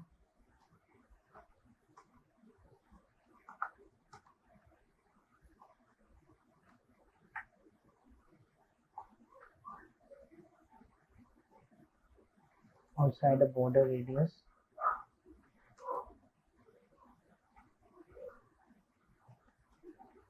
%50.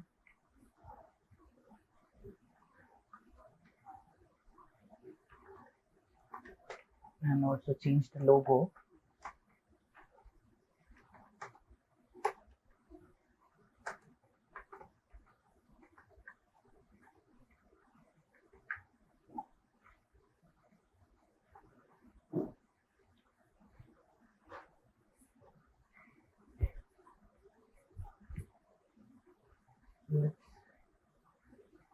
Let's change the background color to this. Okay. So now our header part has been done. Let us create a simple search box.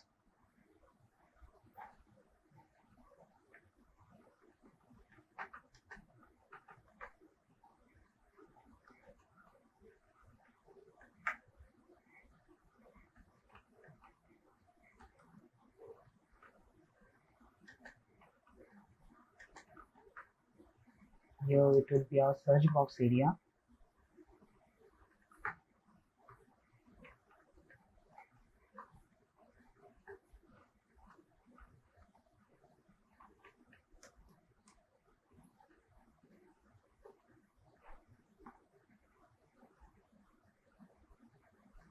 Let us provide an input.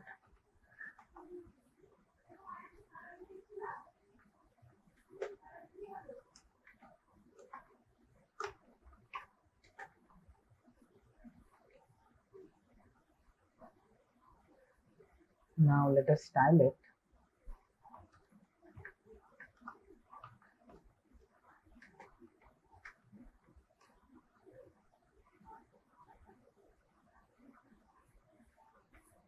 Like the search box.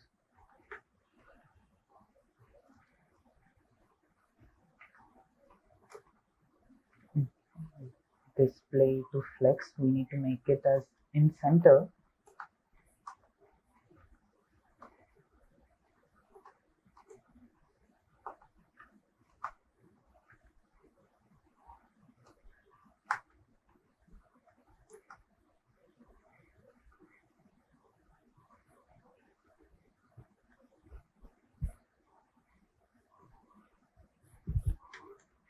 So we need to decorate the input now. Let's make the width to 80%, height to 50 px.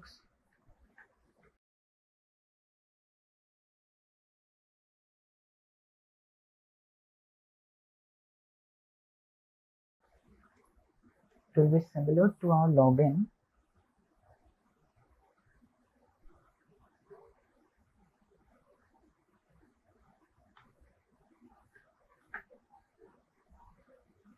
Let's copy and paste it. Let's see. So now it's looking quite good. Now we need to build a notes area, like all user, all notes.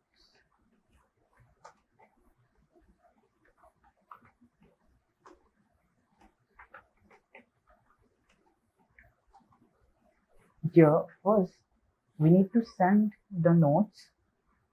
We can use this, like when we are getting the response,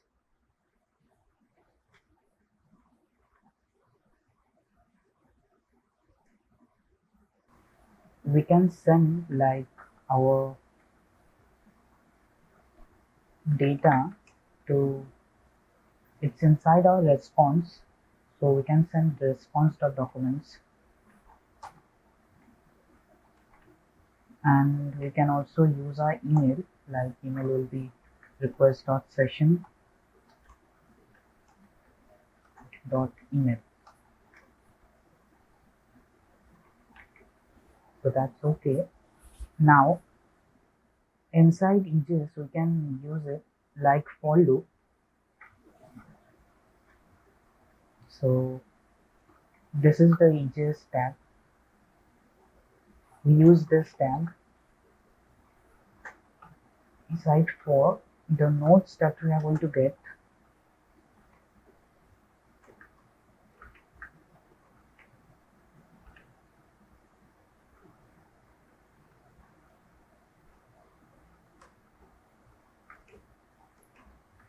We can create a new class, note.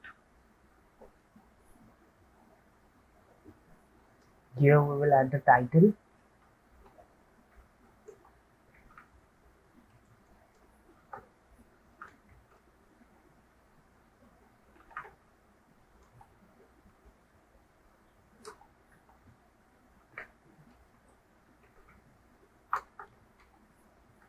And then we will add the note.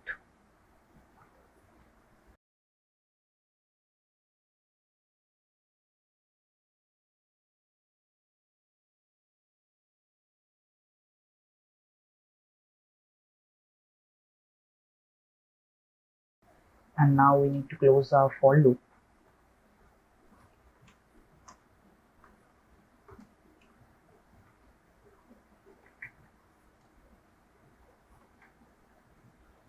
So let's test it. Let's log in it.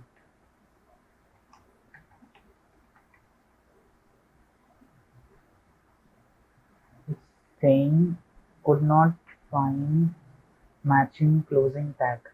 Somewhere we have done some mistake. Okay, we have not yet used EJS Met. We need to use EJS Met. We have required it, but we have not yet used. So first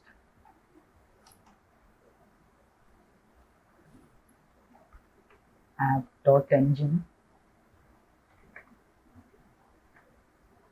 should be EJS, and here it should be EJS make. Let's save it. We have not yet closed this. It was our error. Here we are getting the notes. This is the title and this is the note. It's working. We can design the note.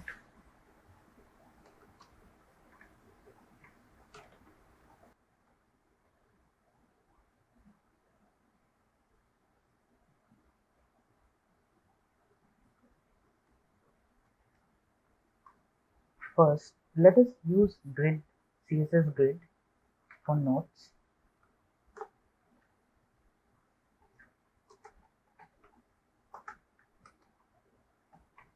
Let's use grid template columns, and we can use auto fit.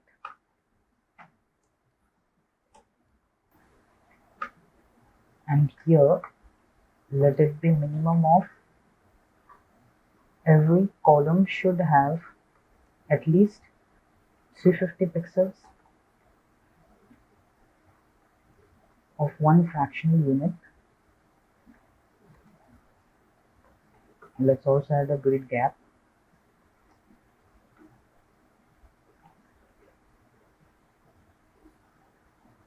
Then it will be gap. Let's make it as 1 rem.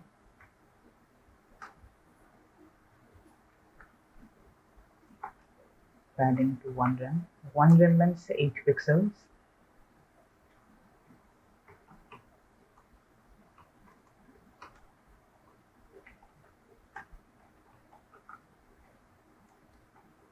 Let's add a margin, 40 pixels and 30 pixels. Let's reload it. Now we are getting CSS grid. Okay, the CSS grid is working.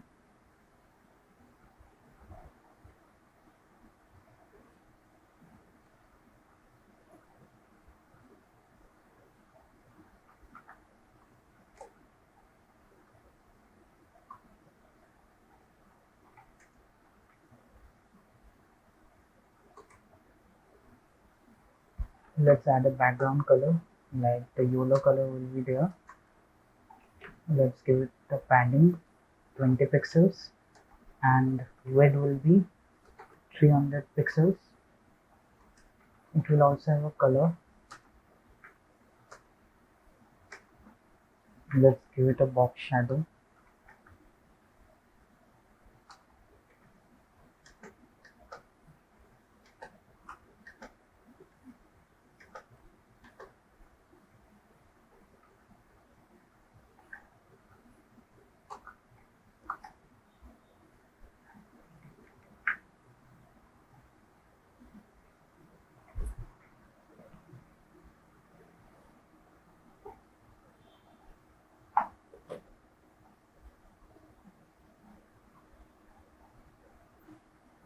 It will be justify items, not contents.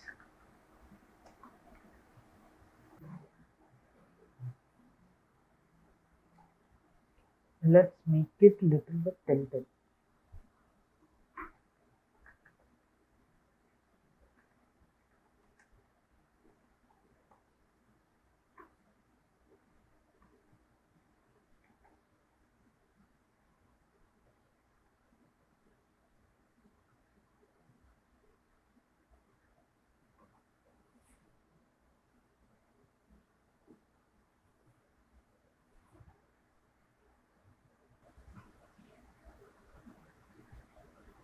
It's okay. Let's also add a hover effect.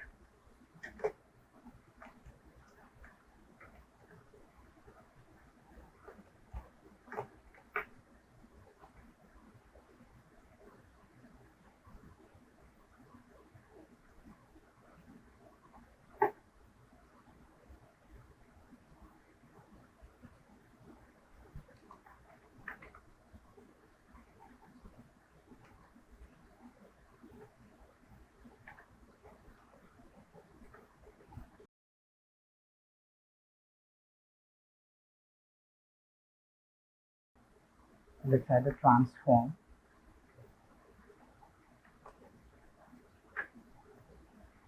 And also transition. Everything for 3 seconds, 0.3 seconds, and it will be using. Let's check our app.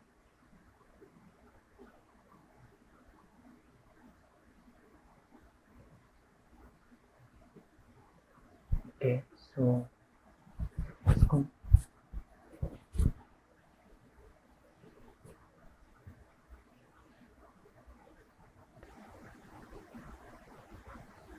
Okay, so it's good.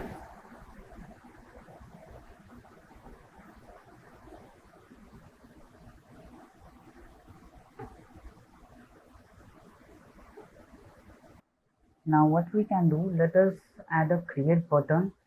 We are going to add a create button here.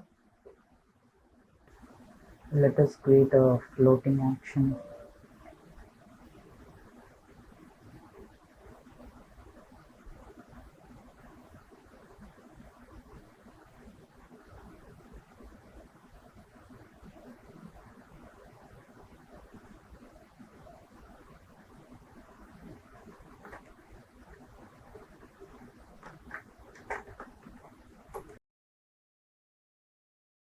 Create a create button.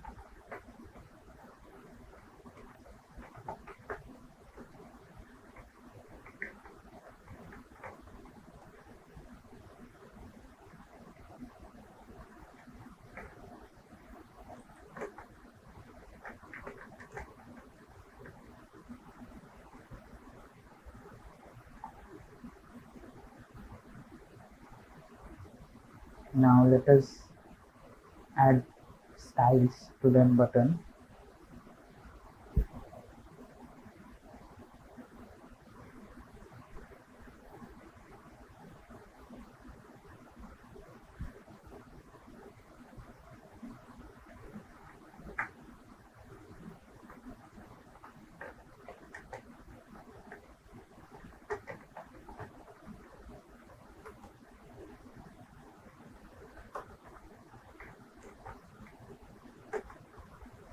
Position will be fixed and it should be in bottom 20 pixels and right 20 pixels.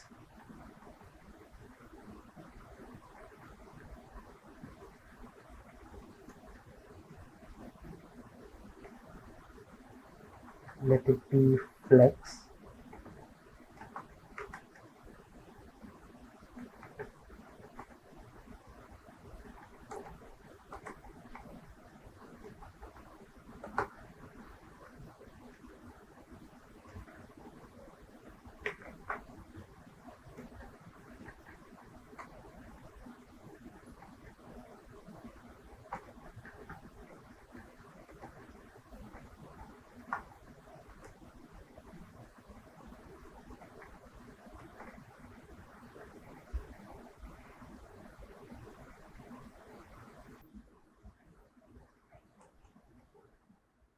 Padding will not be fixed, position will be fixed.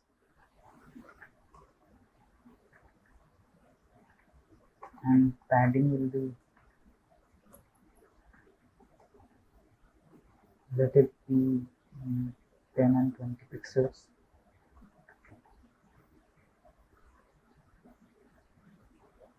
Let us also add an icon, like add icon.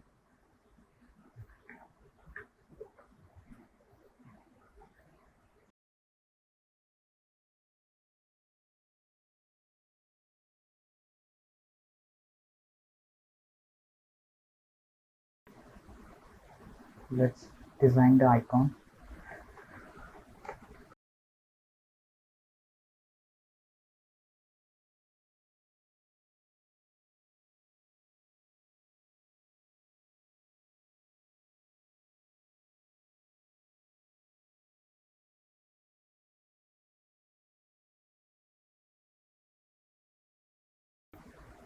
So, okay, now we need to increase the size of H3.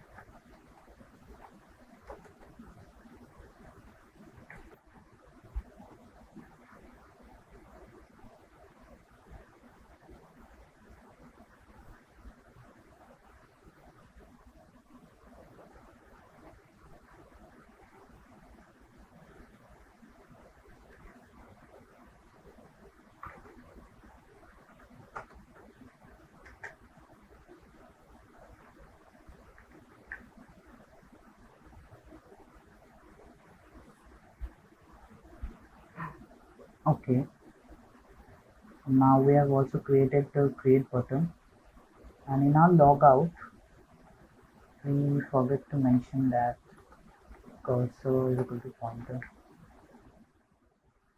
Now that's okay. We have created the root page of our user notes. Now let us add the create new note page.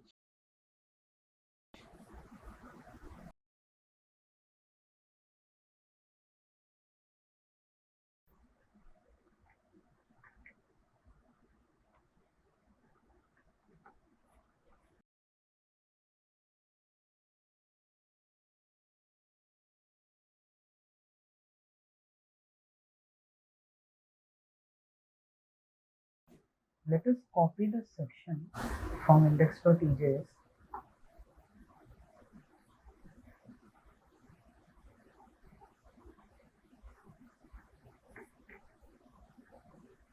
and paste it here. Instead of users node, we can add node, add new node.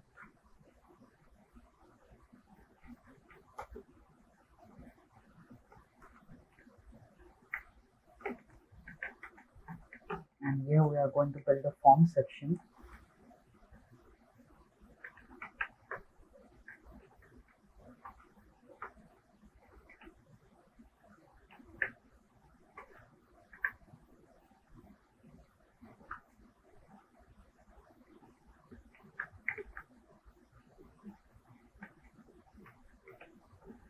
Method will be post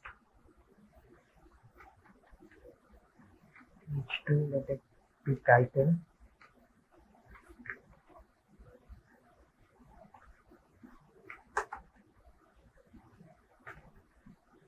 Input will be text.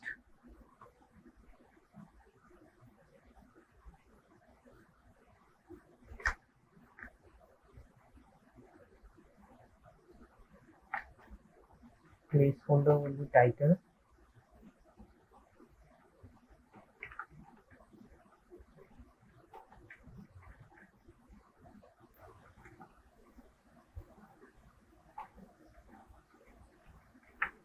Placeholder will be node.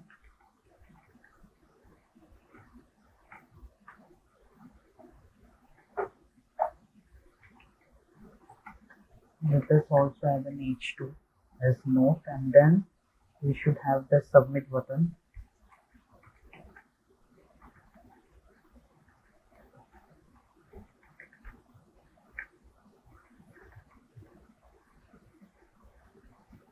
Let's link it with our create route.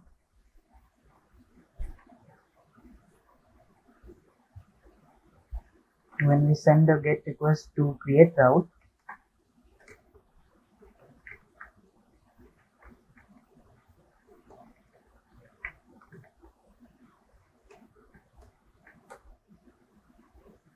it should render new.ejs.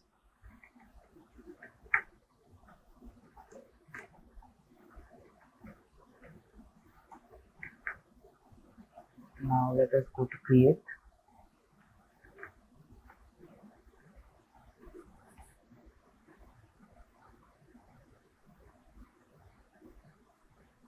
Let's link the CSS.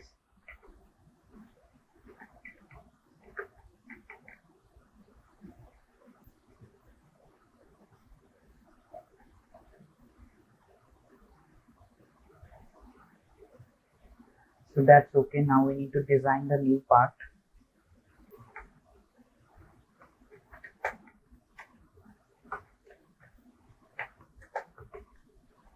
Let's design the input first.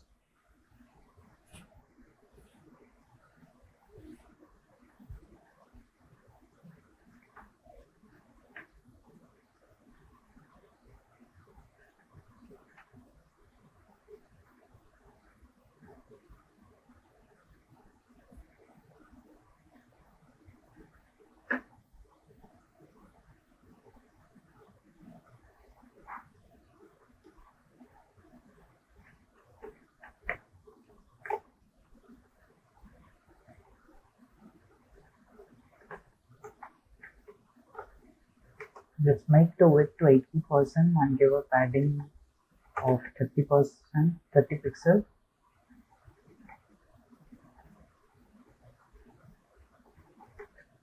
Let's add margin 0 and auto. It will center it. Let's add width to 100%. Let's give a border of same 1px, solid 1px.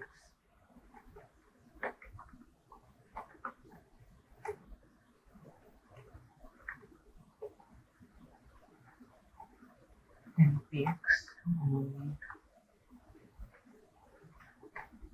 font size to 18 pixels and font weight to 500. Color will be this.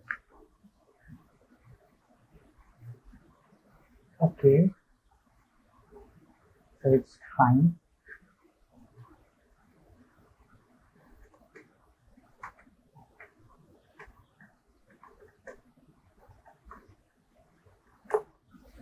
Let's make it as display flex.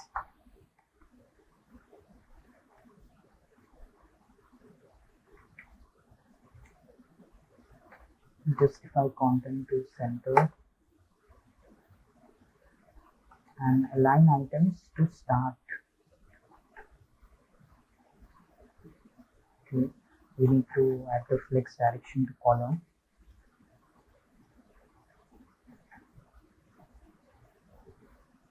So let's give it a gap of 12 pixels. Now it's okay.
Let's add margin of 25 pixels and 0.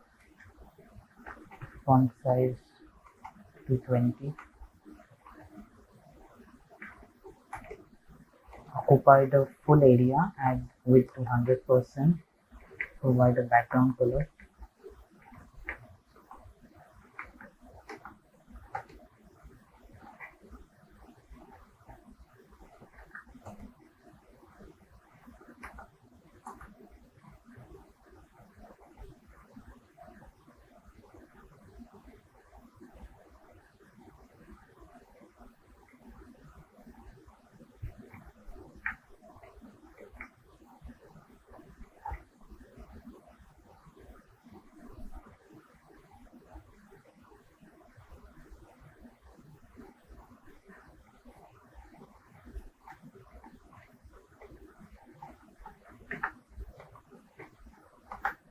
Remove the border, add a padding.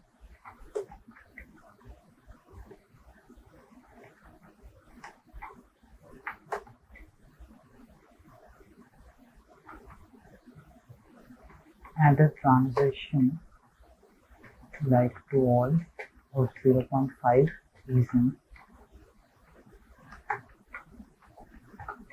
Border radius to be 15px. Now on hover, we can add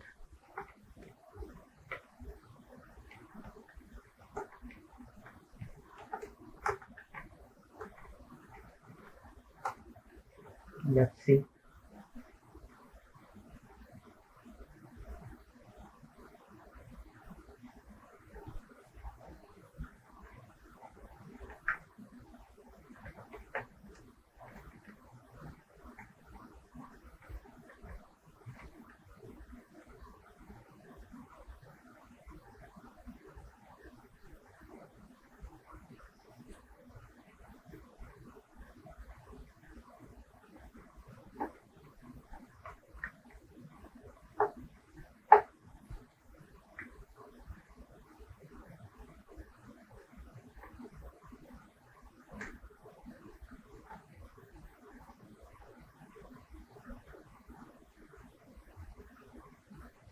Now it's okay. Let us add the design for input and text area.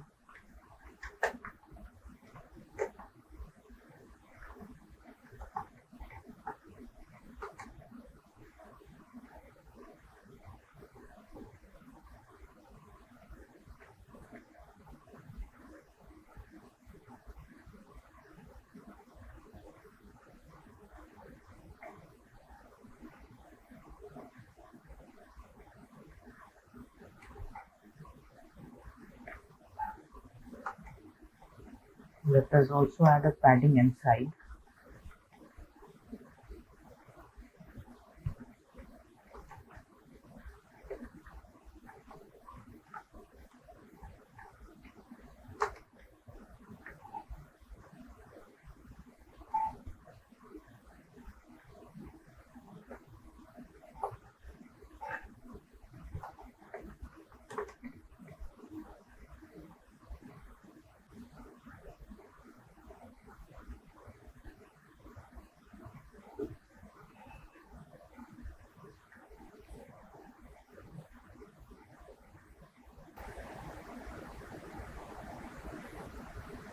Okay, so instead of adding a simple note, we can make it as text area.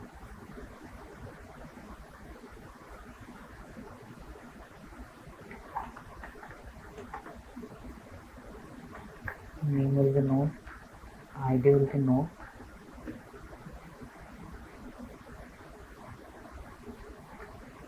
Your placeholder will all be note.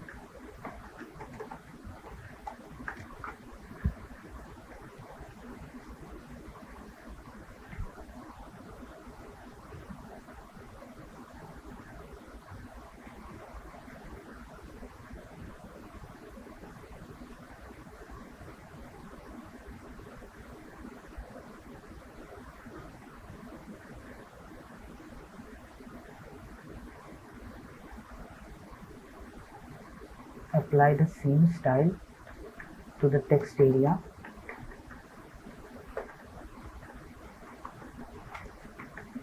Just don't apply the height.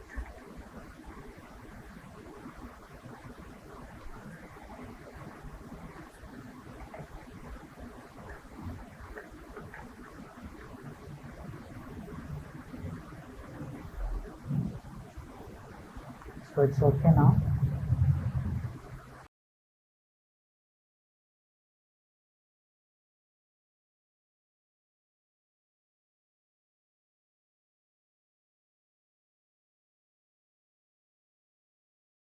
So now we have created the create a new note page. Let us create an edit page so that we can edit.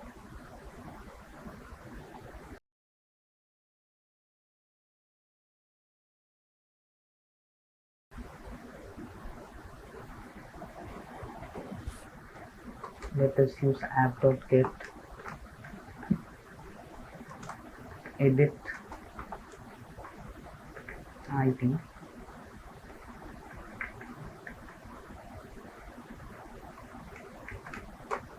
We need to render our edit page.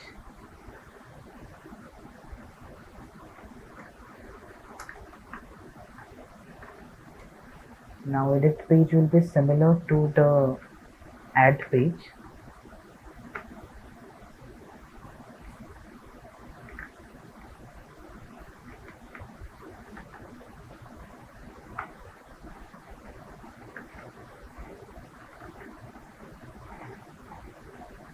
Let us go to edit.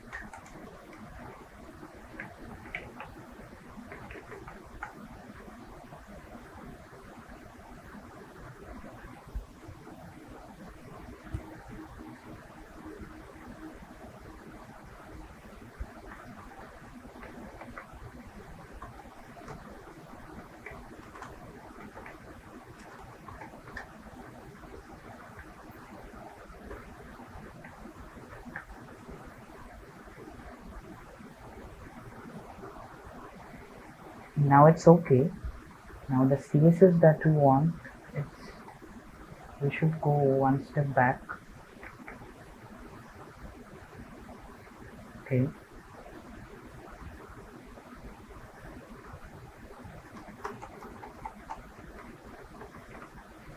It should be update note.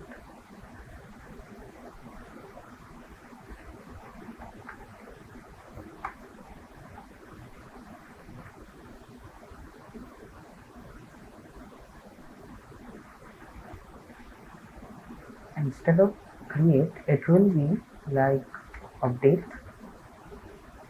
or there should be one more thing, like we can add, or we can create another floating action button like this.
So now we have created the delete button too. Now we are using the same UI, not doing any changes.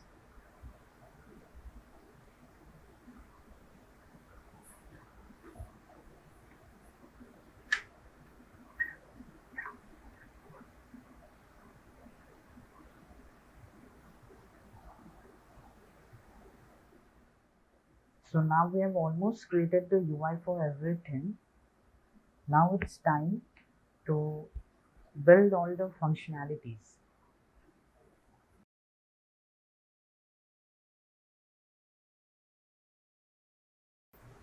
It should create a new to-do.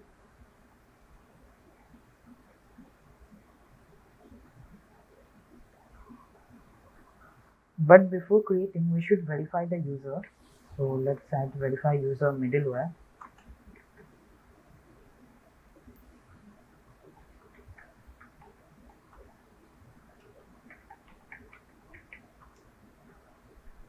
So now we are logged in.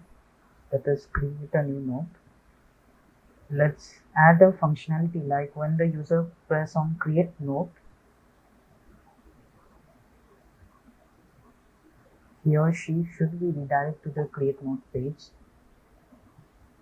Like we need to add JavaScript. Let's add the JavaScript. Const fab is equal to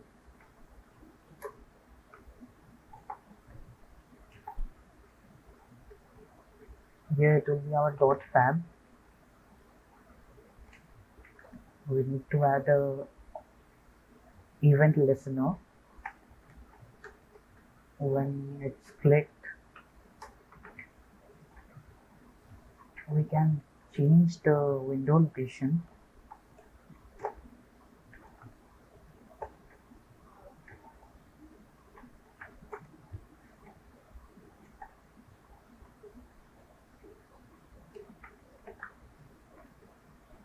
Now let us see. Okay, so now it's working. When we are pressing the create note button, it's taking us to create a new note.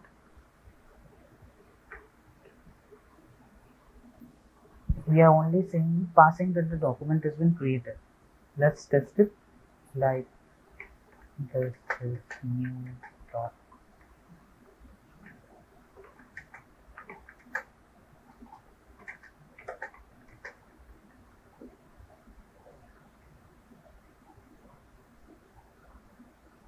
It's saying missing attribute title. We did some mistake. Let's check.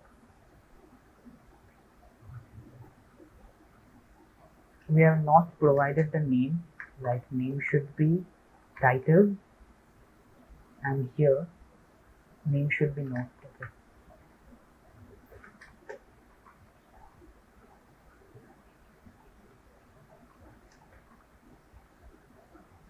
It says document created.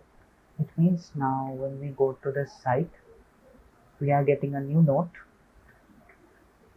So that's great. Now,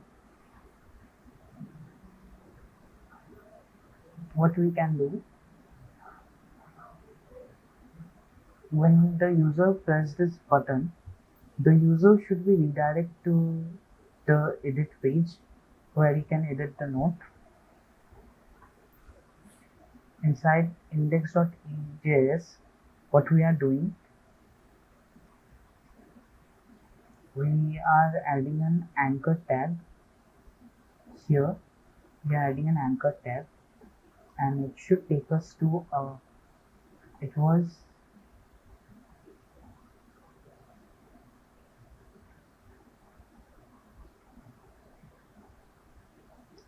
edit/id, but it should also require to verify the user first.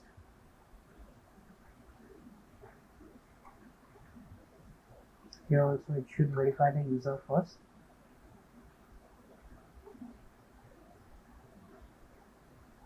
Now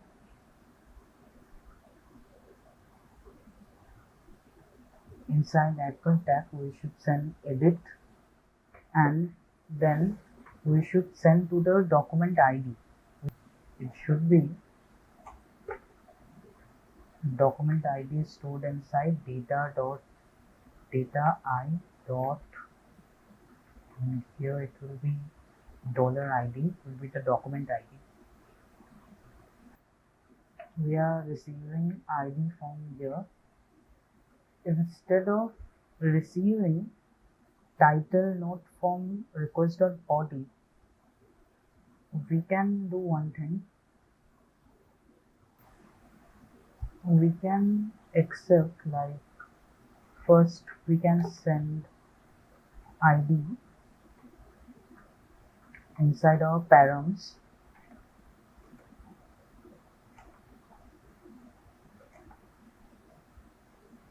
and title in form of query.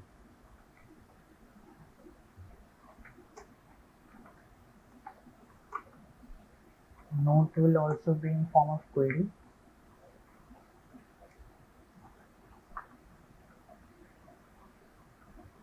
So that will be a good idea. So now let us use question mark. Here first we will send title,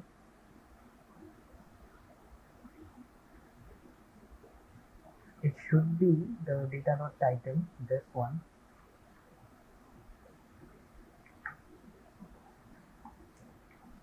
and we will also send the note is equal to, it will be this one.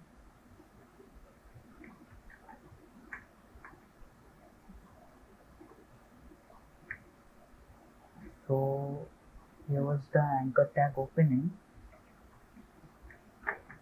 and it should close here.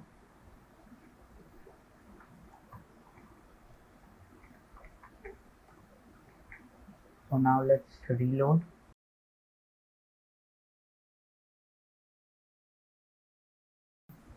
It's saying some tags error. Okay, here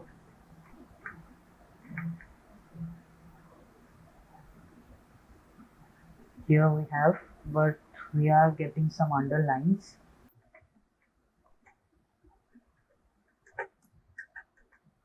Position.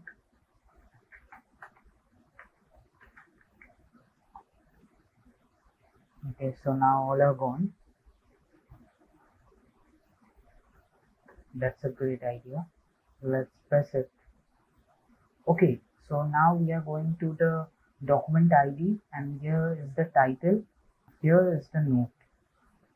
What we can do, we can accept the title, and in place of this we can provide the title pre-written. We can write the title like this inside edit.ejs. Here the value will be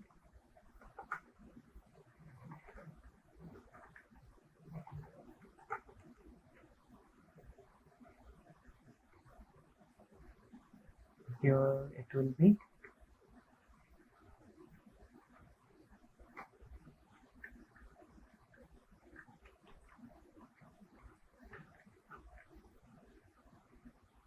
let us test it.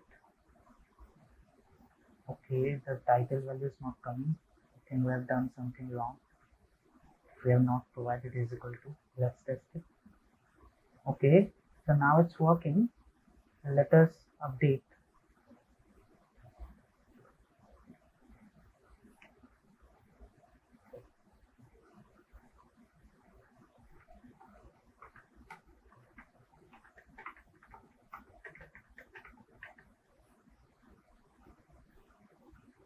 So it's saying, oh, that's simple.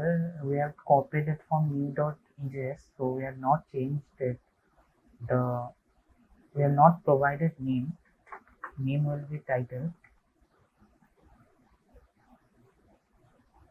Here we have name will be note, so it's correct. Let's refresh it.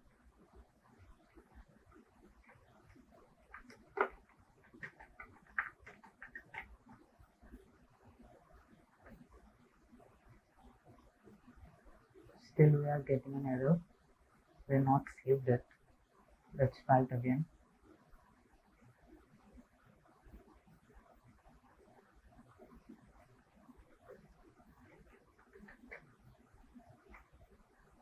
It says document created, but instead of document created,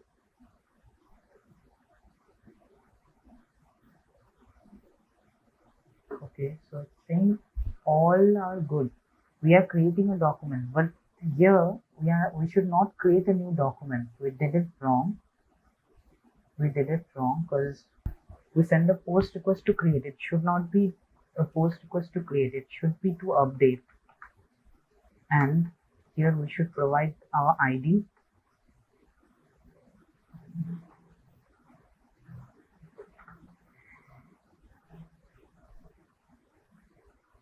Because here it was our update route.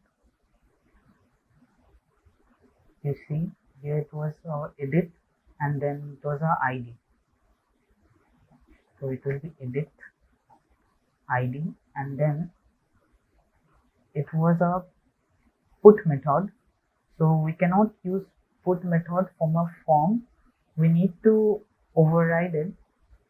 So let us require override first.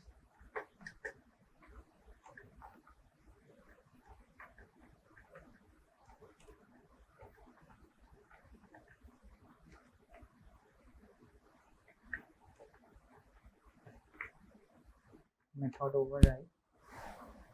Now what we can do, we can use it like app.use method override and we can specify the method like underscore method.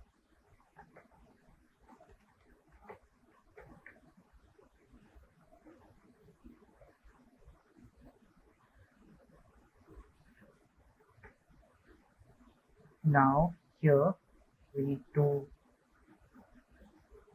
change it to question mark underscore method, and it will be put. Let's refresh it. Need to log in again.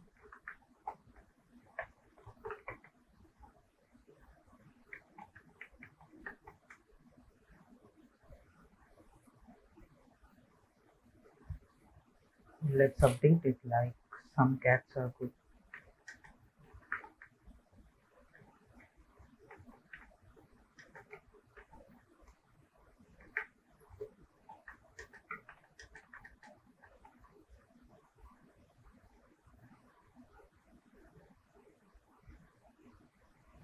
Okay, so here when we are updating it, we are not getting sending a wrong ID.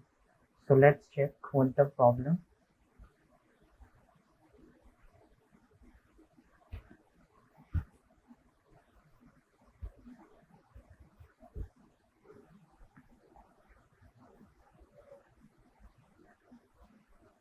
Here is our ID and how we are sending it. Let's see.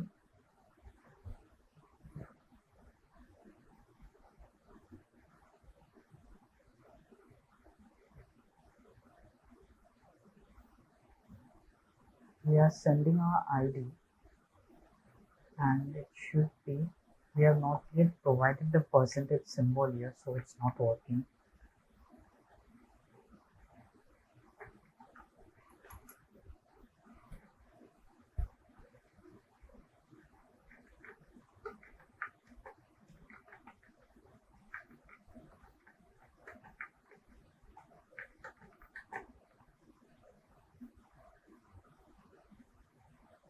So now it's sending us a response. It means that we had updated the document. Now what we can do after we have updated our document, let us check it. So see, now we have updated the document, like we have changed it. What we can do after we are done updating our document, instead of sending the response, we can redirect to the home directory again, root directory. So let's change it.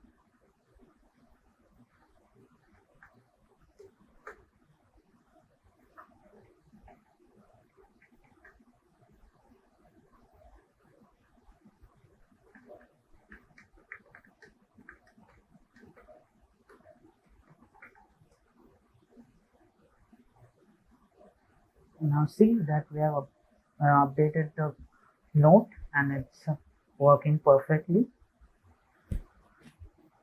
It's working perfect.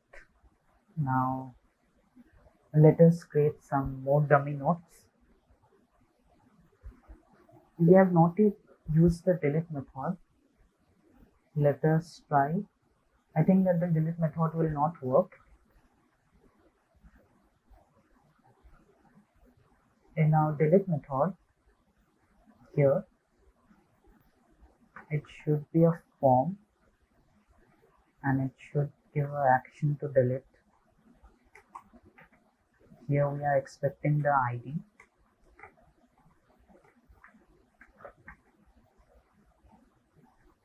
And it will be question mark underscore method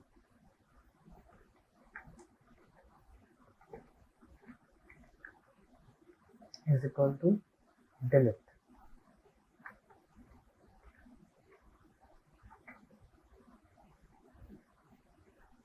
So let us check it's all correct.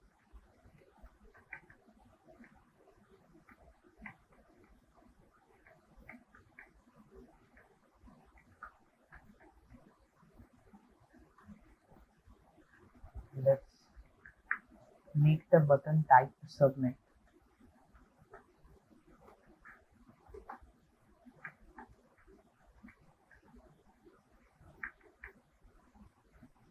Let's test it. It says cannot get to this. We have not yet defined the get route.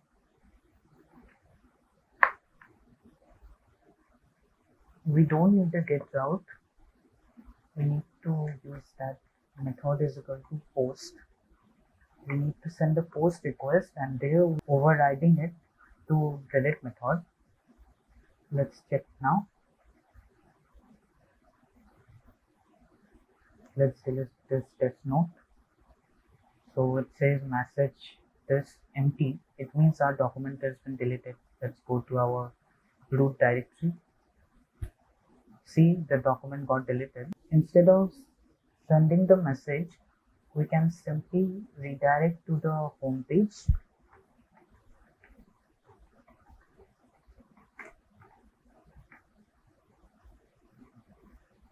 Let's create a dummy note.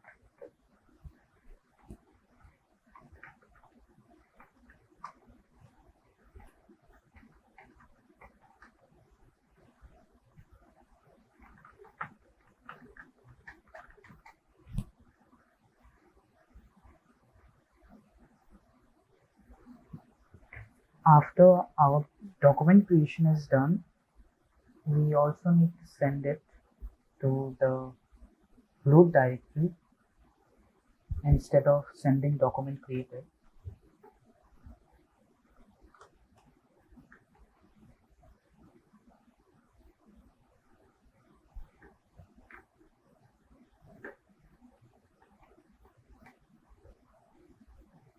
Let us delete this.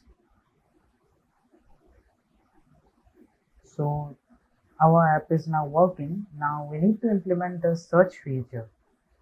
That is a very important part.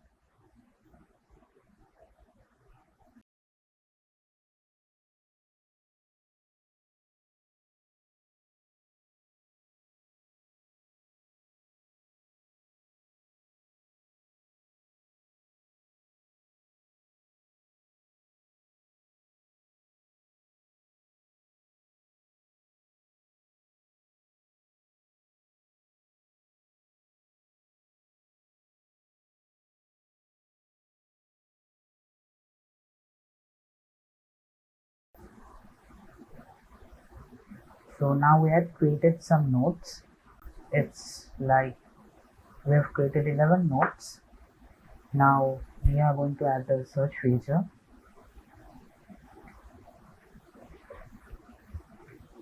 Let us do one thing. Instead of this user's note, we can provide the username of email. Like we are storing the email inside our request dot sessions. So let us use that.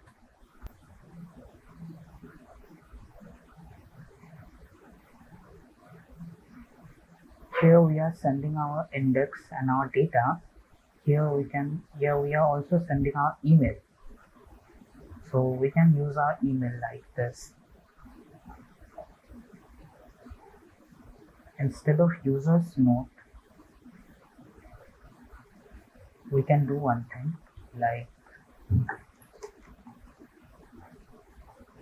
take the email first and split it with @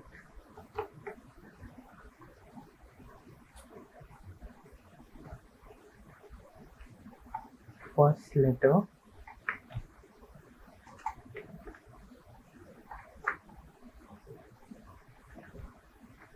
make it to uppercase,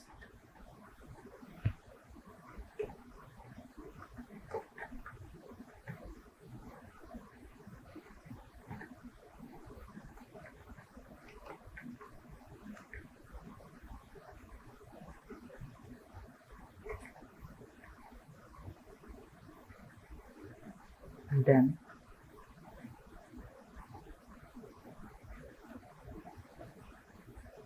we can use the slice operator.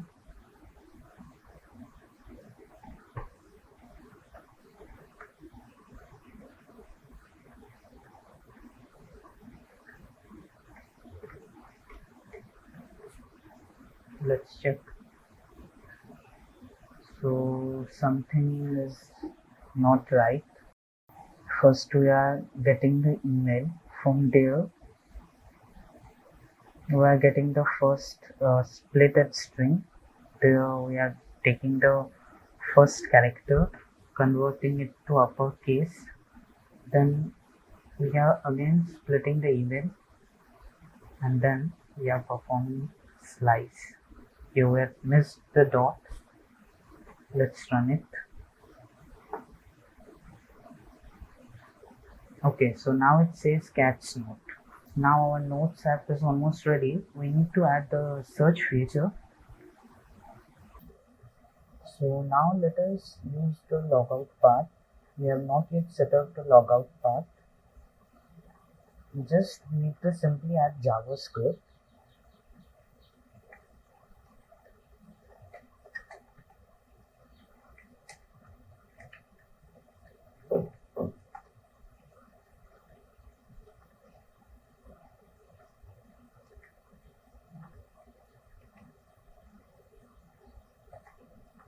And we need to add an event listener.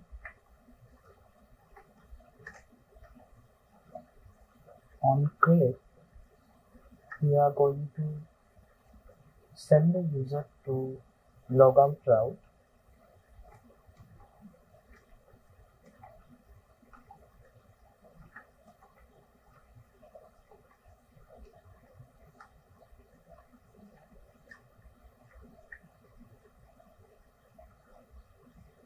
Let's test.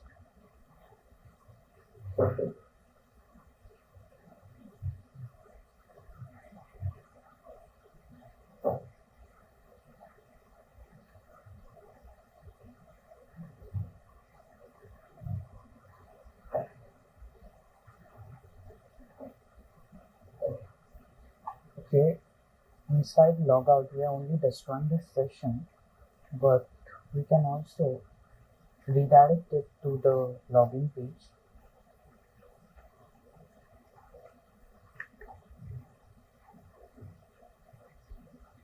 Let's log in again.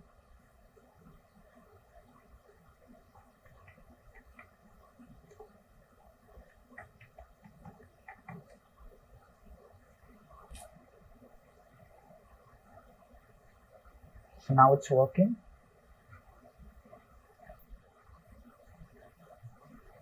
Let's do one thing, like if the user don't have any notes, then it's showing empty. Then we can show that no notes, create new, like that. So for that, what we need to do, inside our index.ejs,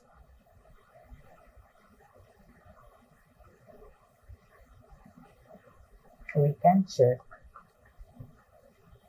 if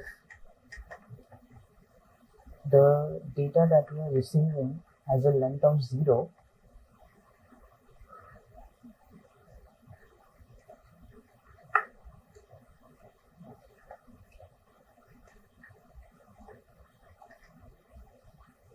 then we can send that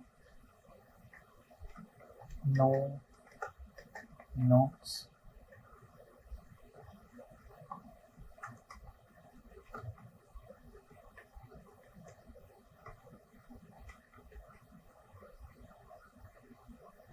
So see, it's showing no notes.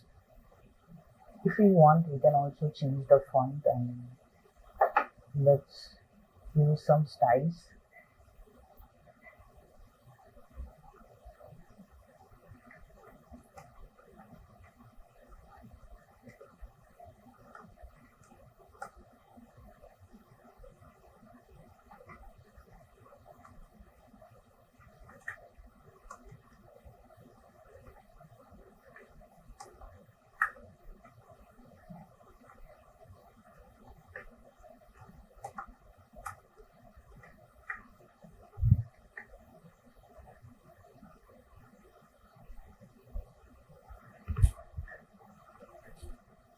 So see, it's okay now.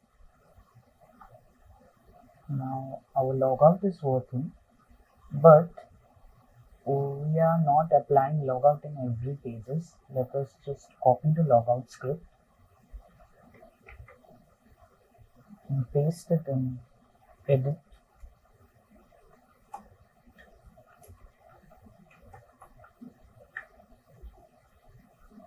And also on create page, the same thing.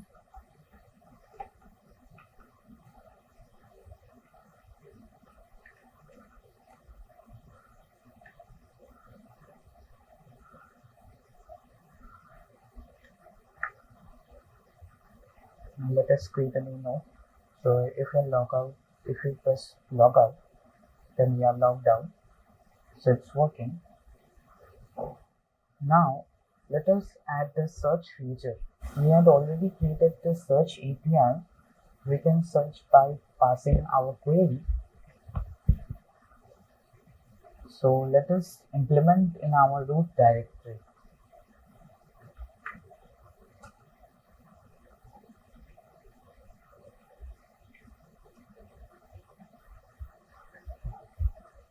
So we have this many nodes.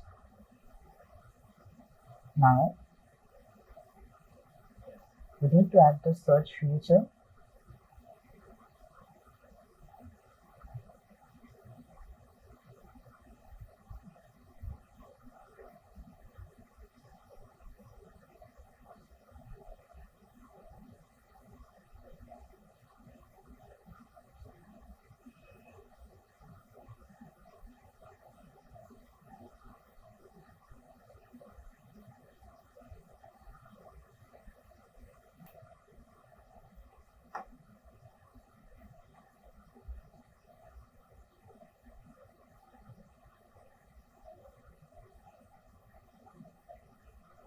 So what we can do inside index.EJS, we have the search box, like its class is search and the div class is search box.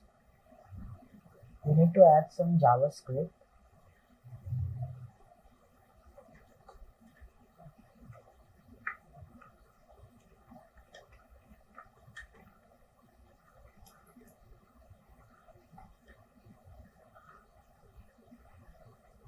Let us create a function.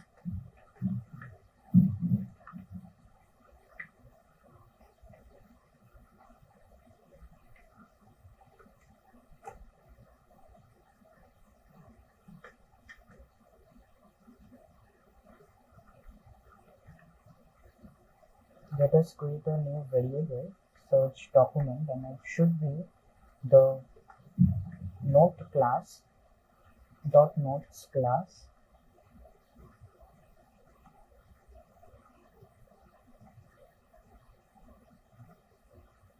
This class, we are selecting using this class search node, and all the nodes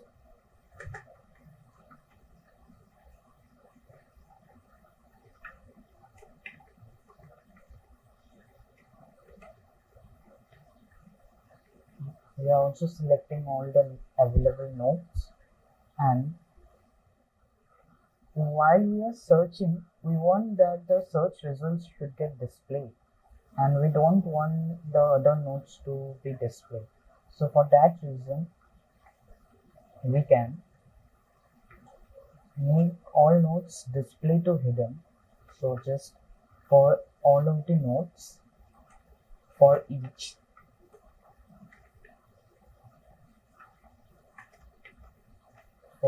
node we can set display to none.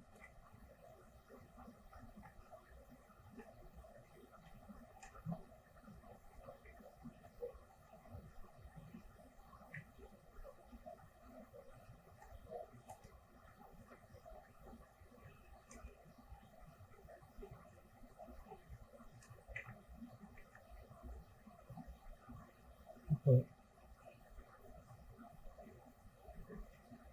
Now what we can do, like in the search box here inside input where we are saying search node, we can use like on key press.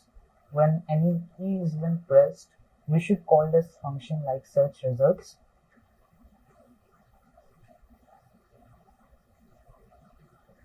If user press anything here, then it should call this function search node. Now we need to test in our console that if everything is working or not. Let's just save it and refresh it, and let's just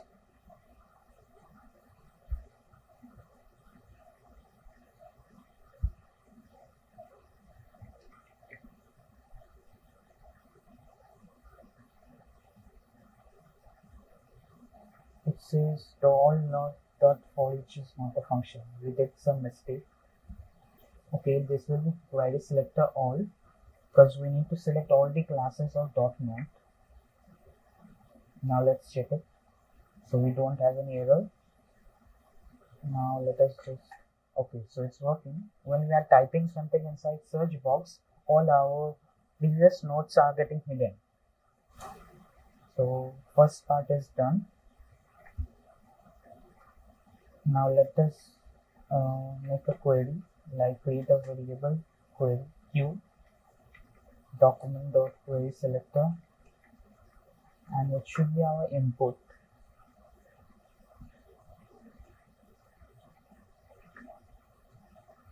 Name will be equal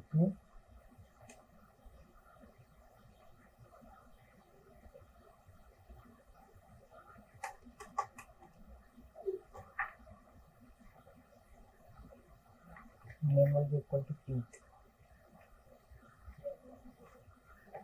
Dot value.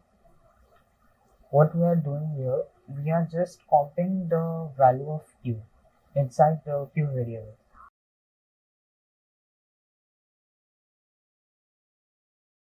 Our URL will be search and plus question mark q is equal to plus q.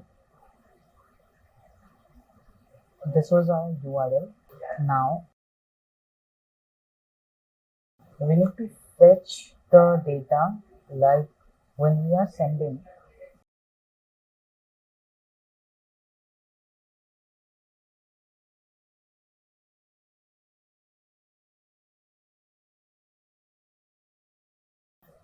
after we are logged in, we can send like this search note.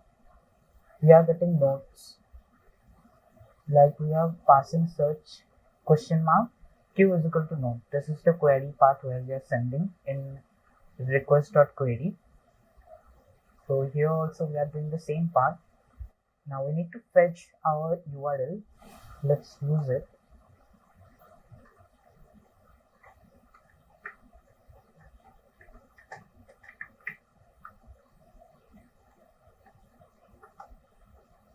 Then what we can do, we can use the result,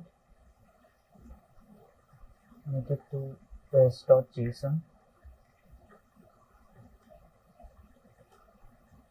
and then we can use that data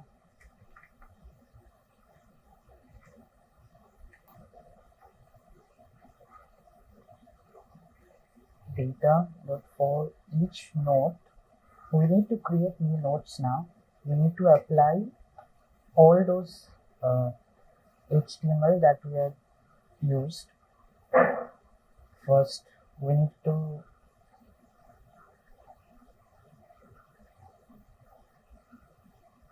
build the anchor tag and a class of node. We will put this inside nodes class. So first create an anchor tag,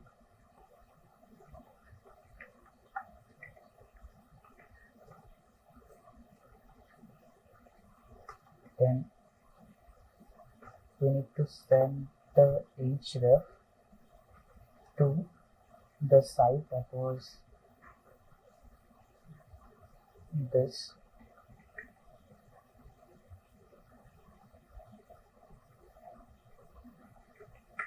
But here we are getting the data inside. The data is, this will not be data since we are reading each of the nodes, so it will be node, and we don't need this. It will also be node, and it will also be node.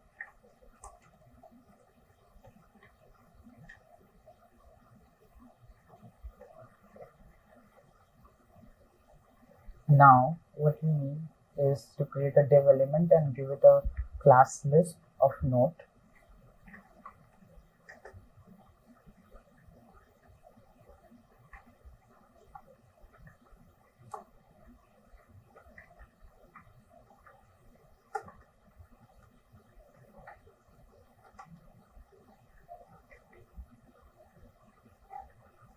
Class list dot add. We are adding node here. It means that a div of node will be created, and if we create dot node, then the same CSS style will be applied. Now we need to change the inner HTML.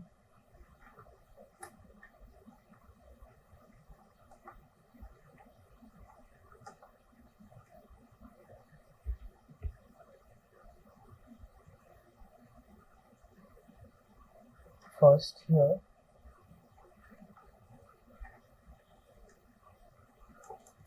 it was just copy. It was, we need to use this simply, but data I will not be the thing, it will be node, and this will not be okay, this will not be in EJS template. We need to change it. This will be like this.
Now we need to append the child.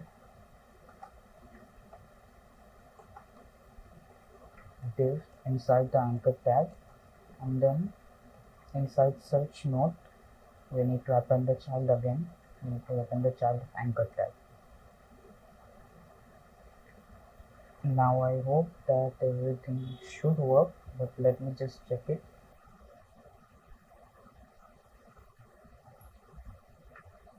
I think it's not working.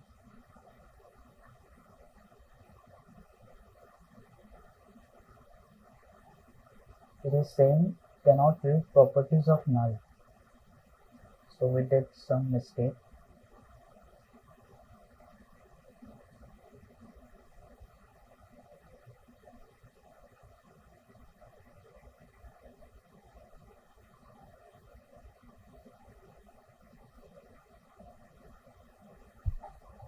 Okay, I think that the inside name we have not provided q. It will be q. And now let's check it.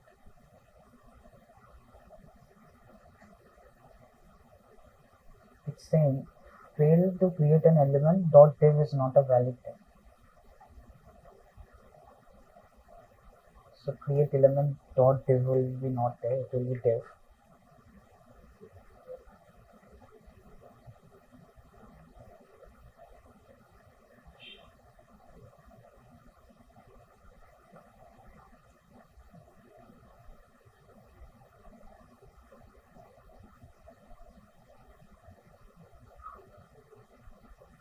We are getting the result like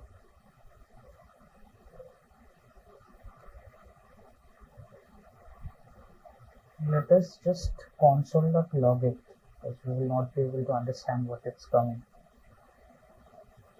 After fetching the data, just console.log the data, and we can understand what is coming.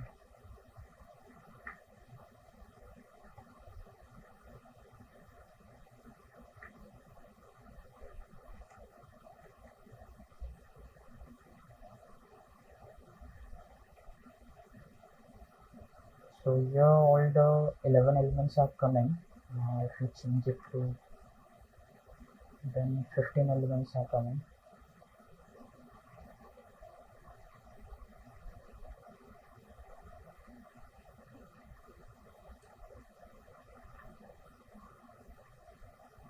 Okay, now it's working, but extra it's taking so much space. Let us fix that.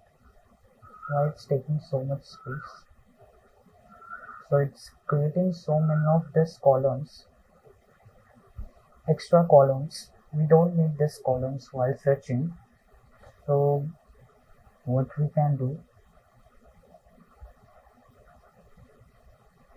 after we have received the data, here we can change the search node dot inner HTML to empty. Let's see.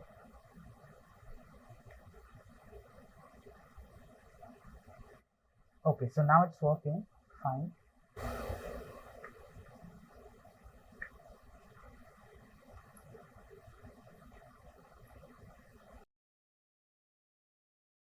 Instead of on key press, let us add one key up.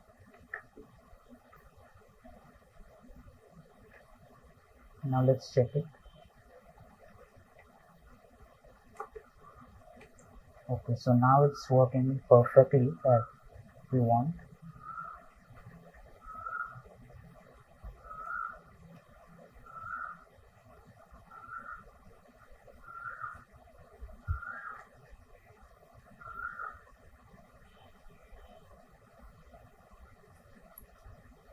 So now we can also search our note if we have any note. Suppose it's working.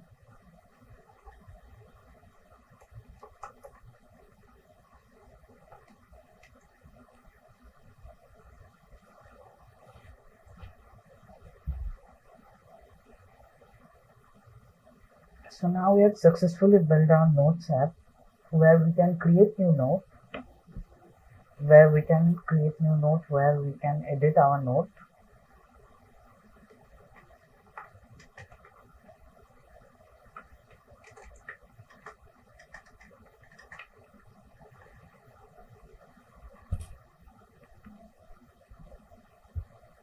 can also update our node,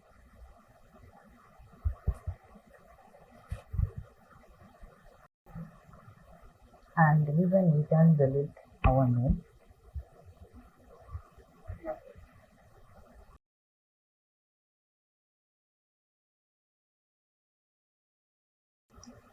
So if we try to register and if we send submit, then you can see that we are getting a response that param email is optional. Here in the inside message we are getting the message that it's not optional. So what we can do, instead of sending to next page, we can render it here and we can say that you need to provide these details or such. So let us do that. In case of register, we are sending this error, so we will not send this error, but what we can do, we can render the register page again, and there we can send the error as it was inside error dot message.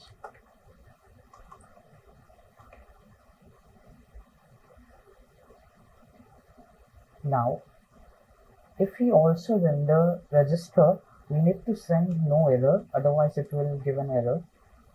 Like if we don't provide this, again use EJS. If we have an error,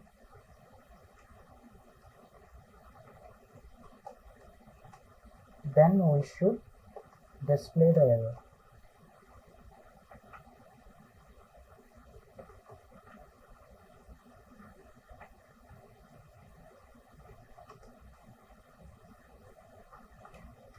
Now if we don't provide this error as an empty string, otherwise it will not work. In our case, we don't want to send any error, so for that we can send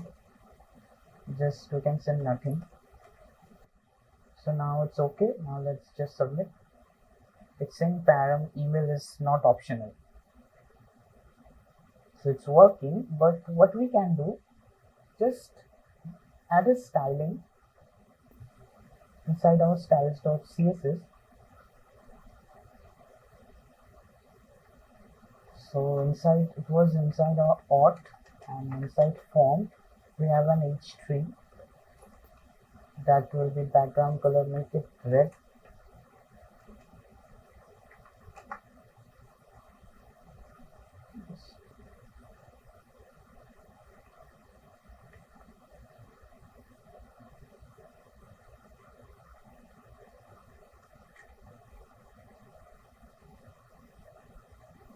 So now it's okay. It's saying that this is not optional. Now also apply the same thing to the login page.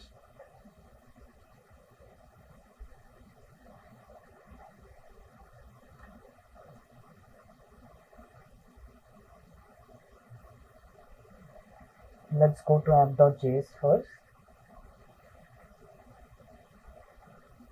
Here also we need to supply a error message.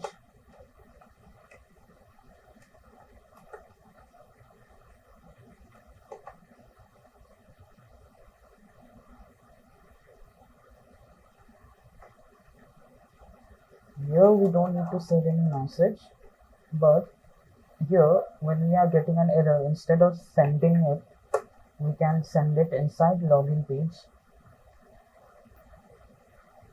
In case of redirect, we don't need to send a message because we are redirecting it to that route, but while we are rendering, we need to send a message, so that's okay. Now let's just test it. Here also simply just copy from register.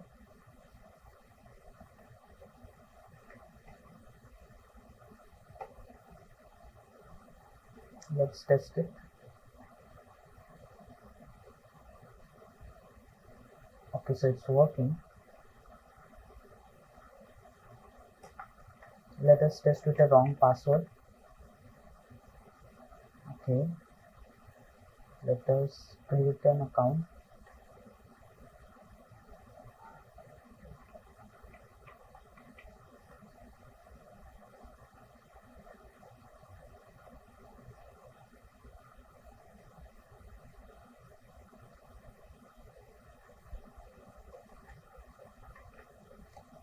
can change the text align to center. Now it's perfect.